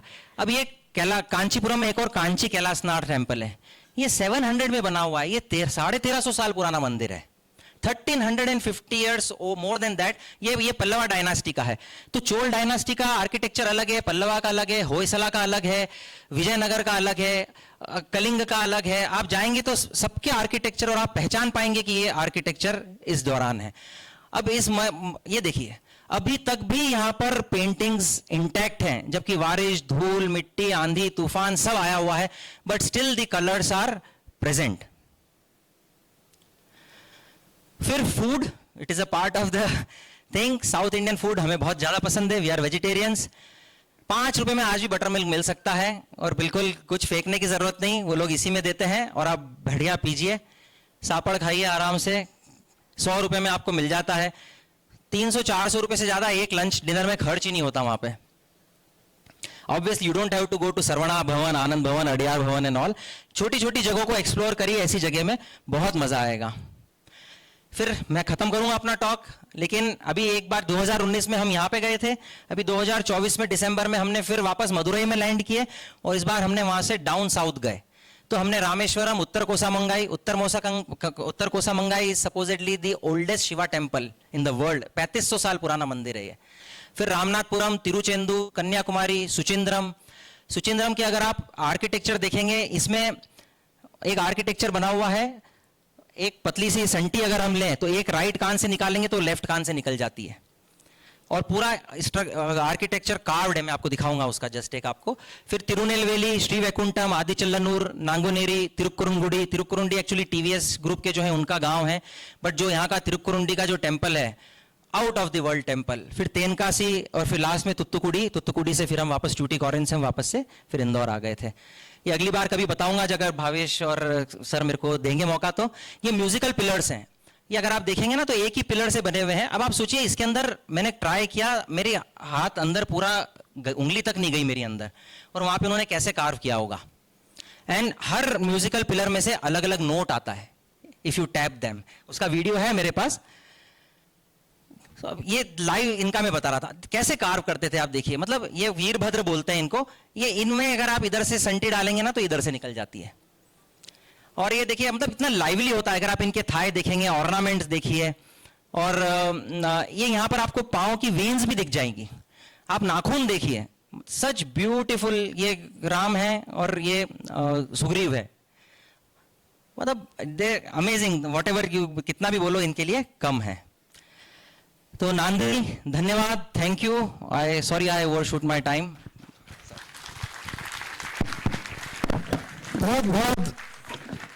बहुत ही खूबसूरत तरीके से प्रवेश आपने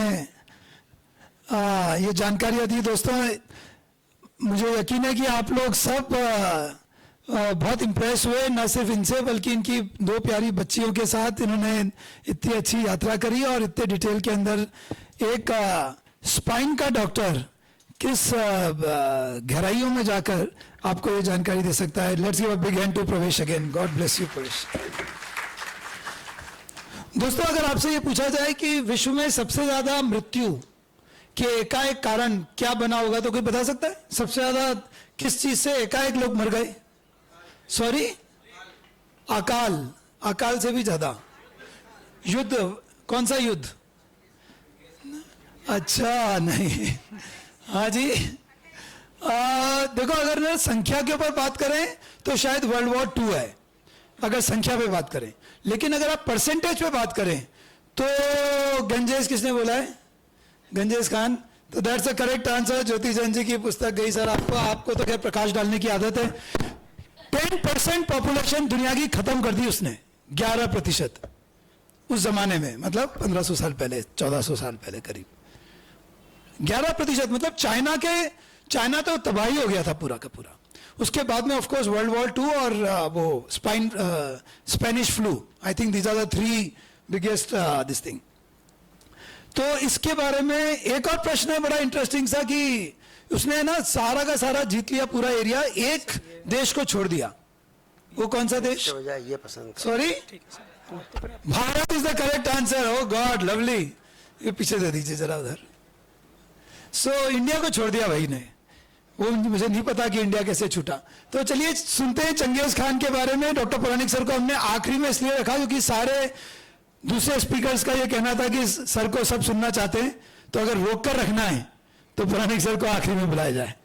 तो दोस्तों, अब आज के हमारे तीसरे वक्ता डॉक्टर पुराणिक सर, मैं आपको आमंत्रित करता हूं.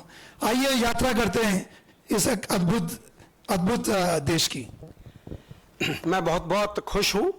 और ये जो हमारा ट्रेवल ब्लॉग का समूह है, डॉक्टर लाहौटी साहब, भावेश बंग, आप लोग जो तैयारियां करते हैं अद्भुत हैं. और आज हमने एक से एक यात्राएं देखी, साझा की, स्कॉटलैंड से लेकर दक्षिण भारत के मंदिरों तक. तो ये जो मंगोलिया की मेरी यात्रा है, ये मैंने 1997 में की थी. आज 30 साल पुरानी है. तो उसकी यादों को मैं यहाँ कर रहा हूँ.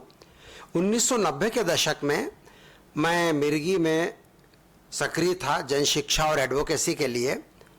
और उस जमाने में मुझे एक पत्र आया था क्लीवलैंड क्लिनिक ओहायो से डॉक्टर हांस लुडर्स का, और उसमें उन्होंने मुझे एक प्रतिनिधि मंडल के सदस्य के रूप में चीन और मंगोलिया जाने के लिए आमंत्रित किया था. चीन में 1 सप्ताह का और मंगोलिया में 5 दिन का हमारा कार्यक्रम था. तो ये सिटीजन्स एम्बेसडर प्रोग्राम जो था, ये अमेरिका के पूर्व राष्ट्रपति ड्वाइट आइजनहावर द्वारा चलाया गया था. इसको वो पीपल टू पीपल प्रोग्राम बोलते थे. और इस तरह से हमारा ये टाइम टेबल रहता था. खैर, तो अब हम आते हैं मंगोलिया के ऊपर. चीन के उत्तर में और रूस के साइबेरिया भाग के दक्षिण में सैंडविच के माफिक फंसा हुआ देश मंगोलिया है. लैंडलॉक्ड है, कोई समुद्र तट नहीं है. मंगोलिया धरती के सबसे दूरस्थ या सुदूर देशों में गिना जाता है. बड़ा देश है, भारत का लगभग आधा ज्योग्राफी के हिसाब से है. उस समय वहां नहीं बदल रही. का मंगोल साम्राज्य का विस्तार था. ऐसा कहते हैं कि अकेले चंगेज खान का डीएनए धरती पर जितने लोगों में है उतना किसी अन्य मेल का नहीं है. तो how fecund he must have been. Beijing से उलान बटार की 2 घंटे की उड़ान में मैं लगातार नीचे ताकता रहा. और इसमें आप देख रहे हैं नीचे तो भारत के उत्तर में तिब्बत है जो पहाड़ है, पठार है. बीजिंग तो मैदानी इलाका है और मंगोलिया का भी मैदानी इलाका ही था. नॉर्थ मंगोलिया में थोड़े पहाड़ हैं, वहाँ तक हम नहीं गए थे. और ये बीजिंग से उलान बटोर की जो उड़ान थी वो लगभग 2 घंटे की थी. और उस अवधि में मैं हमेशा खिड़की की सीट मांगता हूँ हवाई जहाज में. मैं नीचे देखता रहा. पहले हरियाली भरे पहाड़ आए जिनमें सर्पीली ग्रेट वॉल ऑफ चाइना भी दिखी, हालांकि उसका फोटो नहीं लिया है. फिर मंचूरिया या इनर मंगोलिया की नदियाँ, देहात और सीढ़ीदार खेत दिखे. धीरे धीरे जमीन सूखती चली गई, बादल गायब होते गए, कुछ बड़ी नमकीन झीलें दिखी, बाद में गोबी का मरुस्थल, गोबी डेजर्ट, उसमें लाल रेत, चट्टानी ढू या चट्टानी धोरे, सपाट फिर एक रस जमीन, झीने छितरे फाहेनुमा बादल, जीवन का तो कहीं नामो निशान नहीं दिखा। उलान बटार जो वहां की राजधानी है, वहां आने के 15 मिनट पूर्व परिदृश्य बदलता है। छोटी पहाड़ियां, नदियां, घास के मैदान, बीच बीच में हरे पीले चकत्तों के समान चिपके हुए वृक्ष, गोल सफेद तंबू वाले घर जिन्हें मंगोलियन भाषा में गैर बोलते हैं, कहीं अकेले दुकेले, कहीं छोटे समूह में, भेड़ों और गायों के रेवड़। उलान बटार हवाई अड्डे पर भारतीय वायुसेना का विमान खड़ा था। मालूम पड़ा कि तत्कालीन उपराष्ट्रपति श्री KR नारायणन उस समय वहां मंगोलिया के विजिट पर आए हुए थे। इंदौर से भी छोटा एयरपोर्ट था, खूब ठंड लग रही थी। जमीनी परिदृश्य या लैंडस्केप बहुत सुंदर है, नयापन लिए हुए था। ज़्यादातर पहाड़, रेगिस्तान या चरागाह, उनको आप चाहो तो स्टेपीज बोल लो या प्रेरीज बोल लो। बेहद ठंडा और सूखा, ड्राई डेजर्ट। 0 से 40 डिग्री नीचे तक तापमान जाता है, लेकिन बर्फ ज्यादा नहीं बनती, क्योंकि न तो जमीन पर और न वायुमंडल में पानी है, तो इससे ड्राई डेजर्ट। लगातार तेज हवाएं चलती रहती हैं। शरद या आटम ऋतु थी, पतझड़ का मौसम था, फॉल का मौसम था, पत्तियां गिर रही थी। हरे पीले केशरिया लाल रंग के वृक्षों की छटा निराली थी। वृक्ष कम तो थे, लेकिन पहाड़ियों और घास के मैदानों और छोटी छोटी स्ट्रीम्स के साथ मिलकर एक निराले सौंदर्य की सृष्टि करते थे।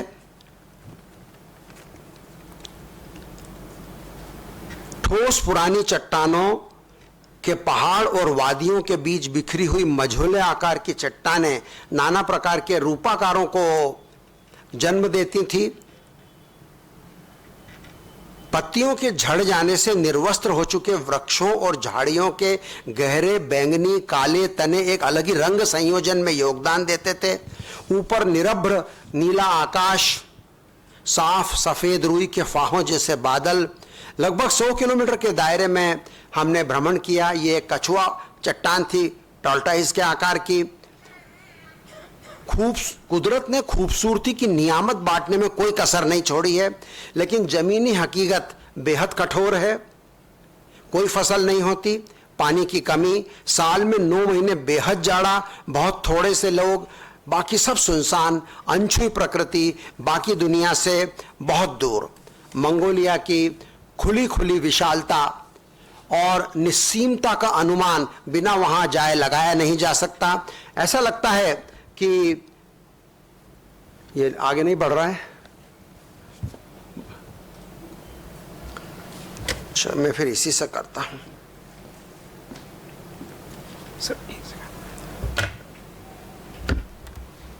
की चट्टान की मैं बात कर रहा था।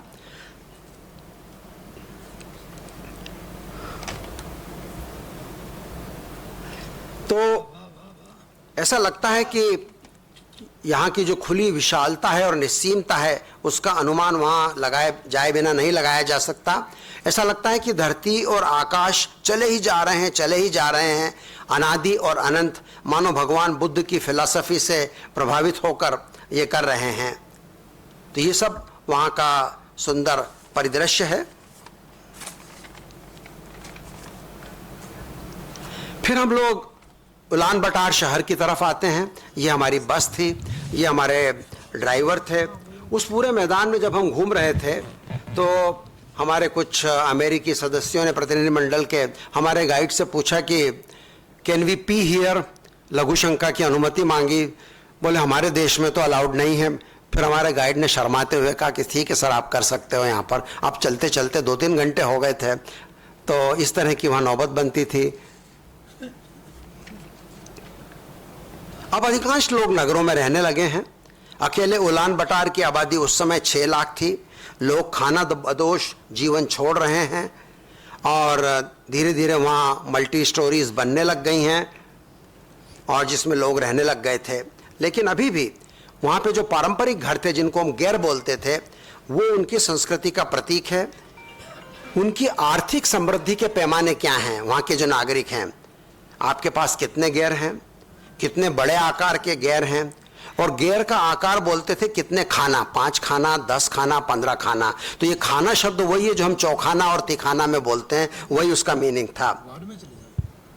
और समृद्धि की आकलन होता था, आपके पास कितने घोड़े हैं, कितने गाय हैं, कितनी भेड़ है और कितने ऊंट हैं। भोजन के नाम पर इन्हीं 4 प्राणियों का मांस और इन्हीं 4 प्राणियों के दूध और दूध से बने पदार्थ, मुख्यतः पनीर और दही पर जिंदा रहते हैं। तो ये जो इन लोगों के गैर हैं, ये ककून जैसे लगते हैं। पुरुष दाईं ओर, महिलाएं बाईं ओर बैठती हैं। गृहस्वामी का आसन उत्तर दिशा में होता है। पूजा की एक वेदी होती है, छोटी बड़ी मूर्तियां और थांका स्थापित रहते हैं। परिवार के सदस्यों के फोटोग्राफ लगे रहते थे। सोवियत रूस में सेना के अंदर शामिल होकर सैनिकों की पोशाक में पीछे ब्लैक एंड व्हाइट में पुरुषों के चित्र थे। शैमनिज्म वाली हैंगिंग पिलर्स पर लटक रही थी और बुद्धिज्म और शैमनिज्म के बीच में बड़ा सह अस्तित्व था। शैमनिज्म मतलब पैगान, पैगान मतलब जो प्रकृति की पूजा करते हैं पारंपरिक रूप से, जैसे हमारे आदिवासी लोग हैं भील और गोंड, उनके धर्मों को भी हम शैमनिज्म बोल सकते हैं। तो मंगोलिया में बुद्धिज्म और शैमनिज्म का बड़ा ही शांतिपूर्ण सह अस्तित्व है। गैर में रहने वाली इस वृद्धा ने हमको सादर बिठाया, पनीर, मक्खन और कटोरा भर के दही दिया। दूध से बनी वोदका शराब कड़वी और खट्टी थी। पनीर काफी हद तक दार्जिलिंग में याक का जो हम पनीर खाते थे उसके जैसा खूब सुखाया हुआ, ड्राई, ठोस, कठोर था। हर गैर के केंद्र में एक कोयले की सिगड़ी जलती रहती थी और उसके ऊपर पानी का बर्तन तपता रहता था, जिसको हमने रूसी साहित्य में समोवार नाम से पढ़ा होगा। और ये गर्मी भी देता था और पकाने के काम भी आता था, तापने के काम भी आता था, और चिमनी का धुआं बाहर निकलता रहता था। गैर के अंदर का सामान बहुत कम और सादा था। अमीरों के गैर में जमीन पर लकड़ी के पटिए होते थे और कम अमीरों के गैर में चटाई या चमड़ा बिछा रहता था, और प्रत्येक गैर में दलाई लामा और भगवान बुद्ध की चित्र लगे रहते थे। मंगोलियन बच्चे हमें बहुत सुंदर लगे। 6 साल की उम्र से लड़का और लड़की घुड़सवारी सीख जाते हैं। ऐसी कहावत है कि मंगोलियन बच्चे घुड़सवारी की जीन्स के साथ ही पैदा होते हैं पहने हुए। और 2 कुबड़ वाले ऊंट भी देखे, जिनको बैक्टीरियन ऊंट कहते हैं। मेरे लिए तो पहला मौका था। सुंदर, भव्य और गरिमापूर्ण प्राणी। बड़े आकार के झबरीले कुत्ते थे जो घुड़सवारों के साथ प्रेरीज में मीलों सरपट दौड़ते जाते अपनी भेड़ों और गायों के रेवड़ की देखभाल के लिए। और इनके जो चेहरे थे, बड़ों के भी और बच्चों के भी, वो चीनियों से भी ज्यादा चपटे, और उनमें चौकोरपना ज्यादा था, तिकोनापन कम था। चौड़ा लाठ, चौड़ा चेहरा और मिचमिची आंखें, और भी ज्यादा धसी हुई चीनियों की तुलना में और भी अंदर धसी हुई इनकी आंखें होती हैं। बौद्ध धर्म 2 बार यहां पे आया, एक बार 13वीं चंगेज खान के जस्ट बाद में, और फिर एक बार दोबारा 16वीं शताब्दी में आया, और ये तिब्बत से आया था। इसके साथ इनका शैमनिज्म भी चलता है, जिसमें तरह तरह की स्पिरिट्स या शक्तियों की पूजा होती है। पहाड़ का देवता, नदी का देवता, आकाश का देवता, अच्छी चुड़ैल, बुढ़ी चुड़ैल, काली शक्ति, सफेद शक्ति। और बौद्ध मठ में सुबह का धम्म पाठ और सामूहिक संवेश्वरों में चल रहा था, जिसे देखना और सुनना रोमांचकारी था। पुरानी मंगोलियन लिपि और बौद्ध मठों को अब पुनर्जीवित किया गया है। शॉपिंग के नाम पर यहां खरीदने को कुछ खास नहीं था। ऊंट, भेड़, बकरी के चमड़े की वस्तुएं और पारंपरिक कला के कुछ स्मृति चिन्ह और अनेक प्रकार की ऊनी गर्म टोपियां खूब बिक रही थी। उस जमाने में इसका दाम वहां पर $10 था टूरिस्ट के लिए। शीत युद्ध के वर्षों में सोवियत संघ के प्रभाव में पूर्वी यूरोप के वार्सा संधि वाले देशों के अलावा प्रायः हमारा ध्यान इस बात पर नहीं जाता कि मंगोलिया भी उसी गुट का हिस्सा था। तो आप चीन और रशिया के बीच में जो देख रहे हैं मंगोलिया, ये भी वार्सा संधि के पूर्वी यूरोप के देशों के समान सोवियत स्फीयर का हिस्सा हुआ करता था। और सड़कों पर और जगह जगह आज भी वहाँ रूसी लिपि, जिसको हम सिरिलिक लिपि बोलते हैं, उसी में सारे साइन बोर्ड मिलते थे। 1917 की बोल्शेविक क्रांति जो रशिया में हुई, 1917 में हुई। उसके बाद 1924 में मंगोलिया दूसरा देश था जिसने सोवियत शैली की कम्युनिस्ट सत्ता प्रणाली को अपनाया था, और कारों के नाम पे सिर्फ सोवियत मॉडल, जिसको लाडा बोलते हैं, जो 1970 के जमाने का मॉडल था, फियाट की पार्टनरशिप में बनी थी। इक्का दुक्का वोल्गा कारें दिख जाती थी जो उच्च पदस्थ पार्टी के नेताओं के लिए होती थी, आम जनता के लिए नहीं होती थी। समीप की पहाड़ी पर रूसी सैनिकों के सम्मान में एक स्मारक बना है। वहां से उलान बटार नगर का विहंगम दृश्य दिखलाई पड़ता था, परंतु 2 डिग्री सेल्सियस की तीखी थपेड़े वाली चुभती हुई हवा ने शरीर को सुन्न कर दिया। और फिर अत्यंत अप्रत्याशित रूप से मेरे को रोटरी क्लब ऑफ उलान बटार की बैठक में भाग लेने का मौका मिला, क्योंकि वो उसी होटल में हो रहा था जहां हम ठहरे थे। ये उनका दूसरा साल था 1997 में। उसके पहले कम्युनिस्ट शासन में तो रोटरी हुआ नहीं करता था। उनका मैंने फ्लैग प्राप्त किया और शाम को थिएटर में हम लोगों के लिए सांस्कृतिक कार्यक्रम, गायन, वादन और नृत्य प्रस्तुत करते गए।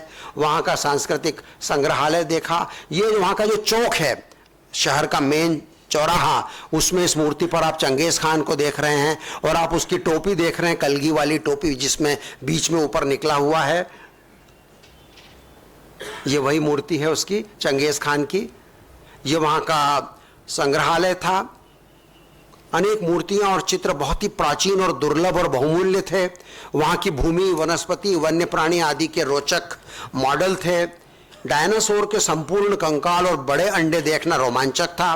पैलेंटियोलॉजी की दृष्टि से, फॉसिल विज्ञान की दृष्टि से डायनासोर के बारे में सबसे महत्वपूर्ण अवशेष मंगोलिया के गोबी मरुस्थल में ही मिले हैं। और सोचो ना, ड्राई विंटर है, ड्राई विंटर में कोई भी चीज डिग्रेड नहीं होती, डिकम्पोजिशन नहीं होता, तो पुराने फॉसिल बिना डिकम्पोज हुए मंगोलिया के गोबी मरुस्थल में मिले। ये वहाँ के म्यूजियम के कुछ चित्र हैं। ये वहाँ का आउटडोर म्यूजियम है जिसमें डायनासोर के मॉडल हैं। वहाँ के अस्पताल विजिट किए। ओपीडी के वेटिंग हॉल में मरीजों के और परिजनों के चेहरे मोहरे मैं गौर से देखता रहा। उनकी टोपियां और हेडगियर पर गौर करता रहा। वहाँ की युवा न्यूरोलॉजिस्ट उलीजी बायार से मेरी अच्छी दोस्ती हो गई थी। मैंने उसको भगवान बुद्ध की एक वॉल हैंगिंग भेंट करी। वो गदगद हो गई। ओह, आप हमारे भगवान लेकर आए हैं। वहाँ के एक मंदिर की चौखट पर संस्कृत देवनागरी में मंत्र लिखा था, ओम मणि पद्मे हुम। उसको मैंने पढ़ा तो वो आश्चर्य से भर उठी। मिर्गी के बारे में जागरूकता हेतु मेरे द्वारा किए गए प्रयासों से वो स्वयं को रिलेट कर पाई थी। 4 दिन तक उलीजी बायार के साथ मेरी खूब घुटी। मेरे प्रतिनिधि मंडल के अन्य सदस्य मुझको छेड़ने लग गए थे। 2 वर्ष तक बाद में पत्र व्यवहार जारी रहा। तो इस तरह से हमारे बीच में कुछ पत्र व्यवहार चलता रहा। और अंत में हमारा युवा गाइड एनख बायार बहुत प्यारा था, खूब बातें करता था। और उससे मैंने सवाल पूछा कि वीरान पहाड़ियों और प्रेरीज में बीच बीच में मुझे छोटे बड़े ढूह दिखे थे, पत्थरों के ढेर दिखे थे, और उनको कैंट्स बोलते हैं या ओवू बोलते हैं, OVOO। तो गाइड ने बताया कि प्राचीन काल से ही यहाँ पे ऐसे पूजा के स्थल बना दिए जाते हैं। इनमें स्पिरिट्स या जैसे शैमनिज्म में या पैगनिज्म में शक्तियाँ रहती हैं, इनके अंदर रहती हैं। लोग इनका परिक्रमा लगाते हैं, जैसे हमारे यहाँ परिक्रमा लगती है, यहाँ पूजा करते हैं। और उस जमाने में तो मृतक शरीर को यहाँ इनके पास छोड़ दिया जाता था और फिर वो धीरे धीरे गल जाते थे या जानवर खा जाते थे। लेकिन जब कम्युनिस्ट शासन आया तो करीब 50 साल तक उस प्रथा पर रोक लगा दी गई। भाई नहीं, तो आपको तो प्रॉपर तरीके से दफनाना पड़ेगा। जब निशासन खत्म हुआ तो लोग पुरानी सभ्यता को पुनर्जीवित करने के नाम पे फिर वो करने लगे। हालांकि अब उसको फिर अच्छा नहीं माना जाता है, क्योंकि जानवर क्या होता है कि हाथ पांव खींच के डेड बॉडी का शहर तक ले आते हैं, बस्तियों तक ले आते थे। टूर के आखिरी दिन ये हमारा गाइड इसी गियर में बैठकर करीब 1 घंटे तक हमको बड़े एनिमेटेड तरीके से मंगोलिया का इतिहास सुना रहा था। चंगेज खान के प्रति उसके मन में अगाध श्रद्धा और प्रशंसा का भाव था। उसने ये नहीं बताया कि चंगेज खान की सेनाओं ने कितनी लूटपाट की थी और कितने लोगों को मारा था। उसके अनुसार तो वो पूरी दुनिया को एक करना चाहता था, शांति चाहता था। मैंने पूछा वो भारत क्यों नहीं आया? उसको इतिहास का बोध नहीं था। अपने मन से बोल पड़ा, भारत ने उसके संधि प्रस्तावों को मान लिया था। खैर वो बात अलग है। हालांकि सिंधु घाटी तक तो वो आ गया था, उसकी कहानी का सबसे रोमांचक भाग था। 1900 दशक के में सोवियत संघ के टूटने के बाद मंगोलिया में कम्युनिस्ट शासन की समाप्ति, वो इतने उत्साह से बढ़ के इस कहानी को सुना रहा था। बोले this is my lived history, इस इतिहास को मैंने जिया है, इस आंदोलन में मैंने सड़कों पे भाग लिया है प्रजातंत्र को वापस लाने के लिए। और वो कह रहा था ओह वो भी क्या दिन थे। तो ये मेरी कहानी मंगोलिया की यहां समाप्त होती है। इसके बाद मैंने एआई से पूछा कि आज का मंगोलिया कैसा है, तो उसने बताया कि जो तस्वीर जो वहां का मंगोलिया आपने अपनी इन तस्वीरों में कैद किया था वो पूरी तरह बदल चुका है। पिछले 30 वर्षों में मंगोलिया एक शांत सोवियत प्रभावित देश से निकलकर दुनिया की सबसे बड़ी तेजी से बढ़ती अर्थव्यवस्थाओं में से एक बन गया है। उस समय उलान बटार की सड़कों पर छुटपुट गाड़ियां और रूसी शैली की पुरानी इमारतें दिखती थी। आज वहां गगनचुंबी इमारतें, आधुनिक शॉपिंग मॉल्स और लग्जरी होटलों का जाल बिछ गया है। खनन क्रांति, माइनिंग बूम ने देश की किस्मत बदल दी है। तांबे और सोने की खदानों ने मंगोलिया की जीडीपी को कई गुना बढ़ाया। खाना बदोशी जीवन शैली और शहरीकरण के बीच एक गहरा विरोधाभास पैदा हो गया है। आज का युवा मंगोलियाई जहां अपनी घुड़सवारी की परंपरा पर गर्व करता है, वहीं वो तकनीक और वैश्विक संस्कृति से भी पूरी तरह जुड़ा हुआ है। 1997 का वो खालीपन अब एक जीवंत और व्यस्त आधुनिकता में बदल गया है, जिसने इस देश को मध्य एशिया का एक चमकता हुआ सितारा बना दिया है। बहुत बहुत धन्यवाद।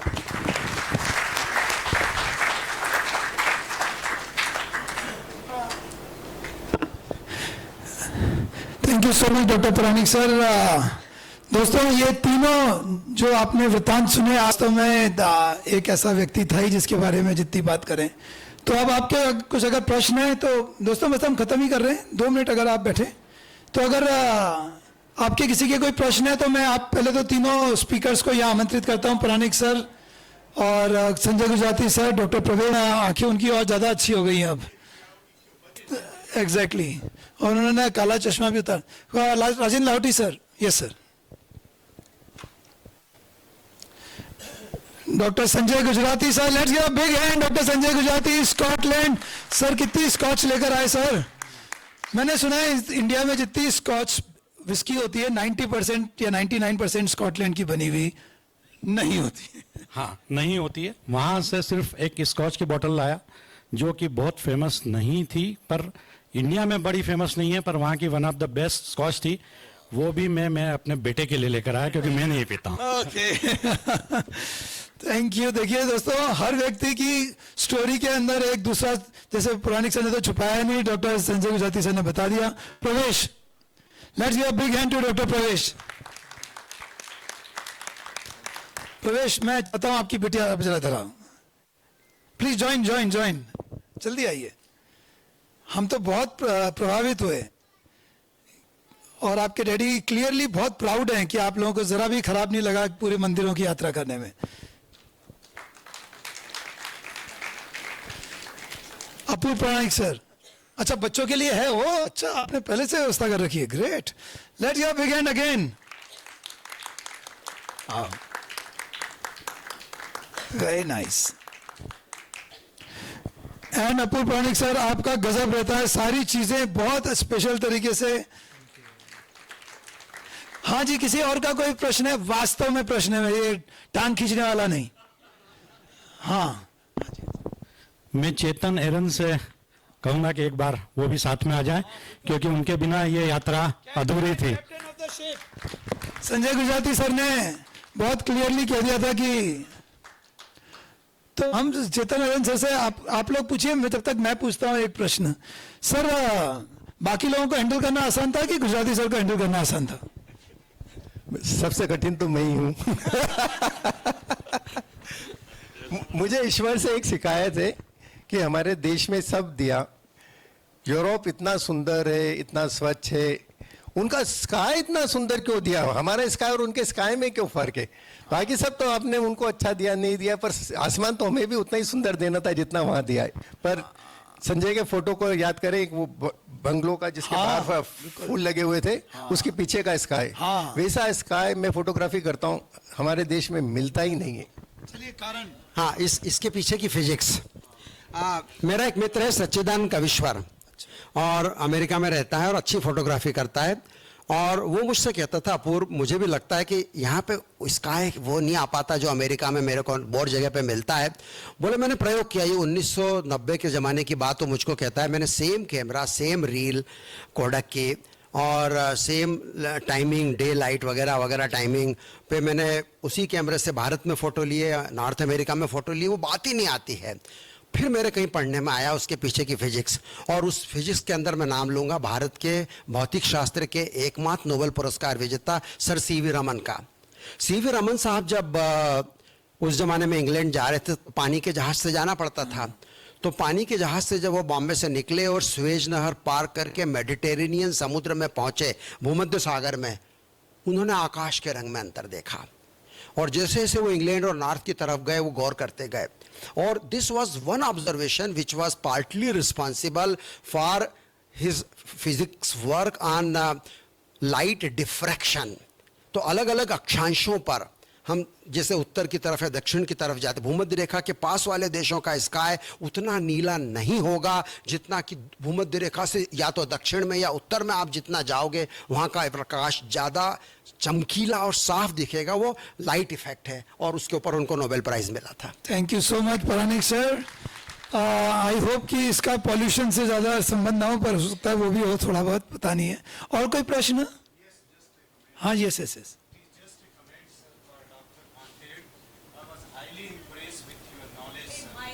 हाँ, Yes, with your knowledge of, so you described the Gopuram, you described the Viman.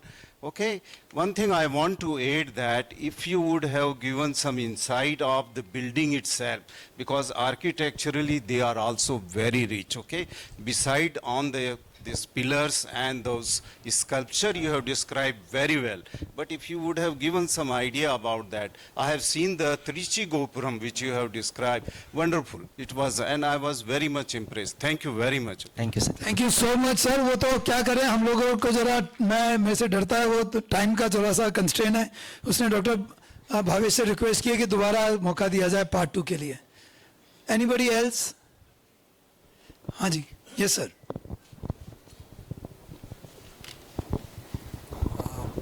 This is rather a comment Sanjay. एक तो जो आपने बोला कि इंटरनेशनल ड्राइविंग लाइसेंस ज़रूरी है, तो इट्स नॉट नेसेसरी। अपना जो इंडियन लाइसेंस जो है that works very well there. नहीं, स्कॉटलैंड में इट्स वर्क्स, यस, क्योंकि we have been there and we have also rented a car there. तो एक तो ये चीज़, क्योंकि वो आपसे ड्राइविंग लाइसेंस रखवा भी लेते हैं वहाँ पे उस समय जब आप कार चाबी लेते हैं। दूसरा जो आपने बताया कि you are lucky that you had 3 friends and 6 persons, otherwise जो ऊपर जैसे जैसे जाते हैं वो मौसम इतना तेज़ी से बदलता है वहाँ पे। कई बार हम लोग तो सिर्फ मैं, मेरा बेटा और सुरभित है, मौसम इतना तेज़ी से बदला सर कि हमको तो थोड़ी देर के बाद डर लगने लगा कि पता नहीं क्या होगा। और जैसे आपने बोला कि वहाँ पे कोई मिलता तो है ही नहीं, इनके अगर कार ही अगर ब्रेक डाउन हो गया तो हम क्या करेंगे।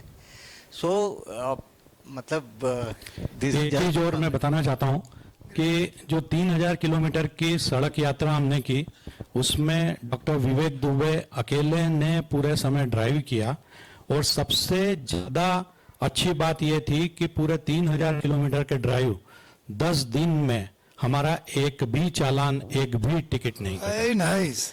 इसकी तैयारी इसलिए हुई थी कि हमें बगैर बताए विवेक ने 1 महीने तक इंदौर में रहते हुए YouTube पे स्कॉटलैंड ड्राइविंग की पूरी ट्रेनिंग ली थी, जो हमें बताया नहीं। रोज 1 घंटे वो उसकी रात को क्लास करता था अपने क्लिनिक के बाद में, रात को 12 से 1 बजे वो रोज करता था, जो हमें पता ही नहीं थी। और ये जब उसने पूरी ड्राइव कर ली, आखिरी में जब हमने कार दी, हमको लग रहा था कि कहीं ना कहीं तो चालान कटे होंगे। आखिरी दिन पता लगा कि ठीक है, आप चाबी दीजिए और निकल जाइए, आपका एक भी चालान नहीं है। तब उसने हमें बताया कि मैंने तो जो है 1 घंटे की रोज ड्राइविंग क्लास ली थी, इसलिए ऐसा हुआ है।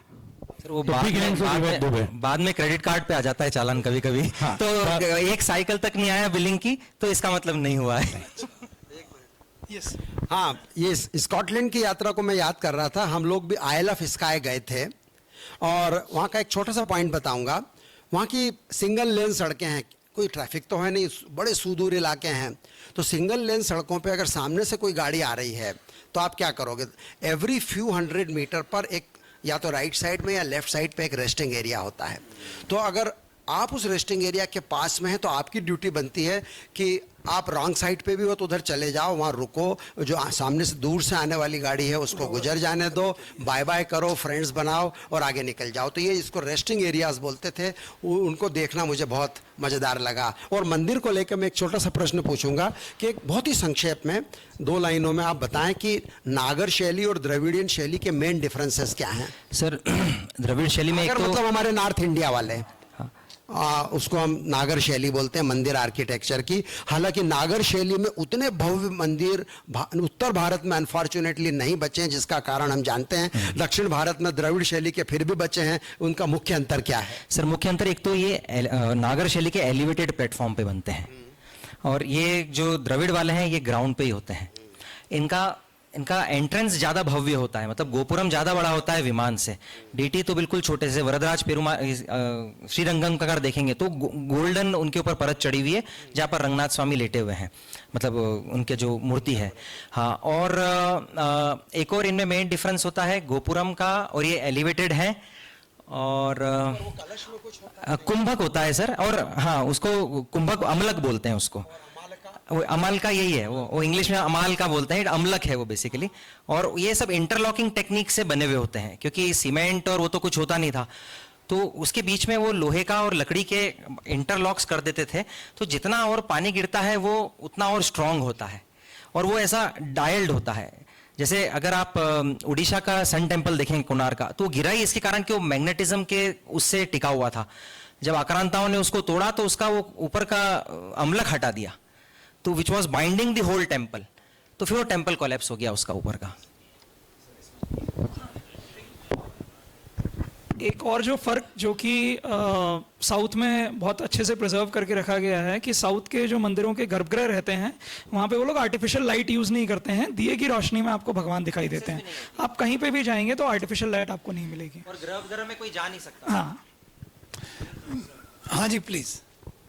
सो let this be the last question, और फिर हम डॉक्टर राजेंद्र लाहौटी से कहेंगे कि हमको वो इस ट्रैवल ब्लॉग के अगले टेंटेटिव प्रोग्राम के बारे में। मैं दीपक मल्होत्रा, बेसिकली म्यूजिक लाइन में हूँ, सिंगर हूँ, लेकिन आज मैं आके फर्स्ट विजिट है मेरी, मैं प्रभावित हुआ हूँ तीनों स्पीकर से। उन्होंने ऐसे कमेंट्री दे रहे थे जैसे मैं आंख बंद करूं तो मुझे कमेंट्री लग रही थी, और सामने देखो तो दृश्य लग रहा था। आपने तीनों कंट्रीज को जीवंत किया है, उसके लिए मैं वाकई आप बधाई देता हूं।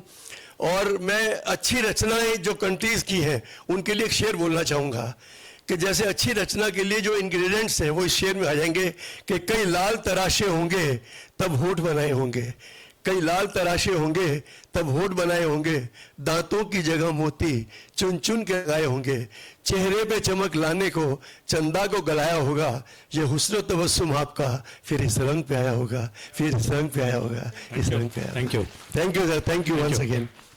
Doctor Rajendra Lahoti sir, sir ये एक एक पुस्तक ज्योति जैन की तरफ से स्पीकर्स के लिए।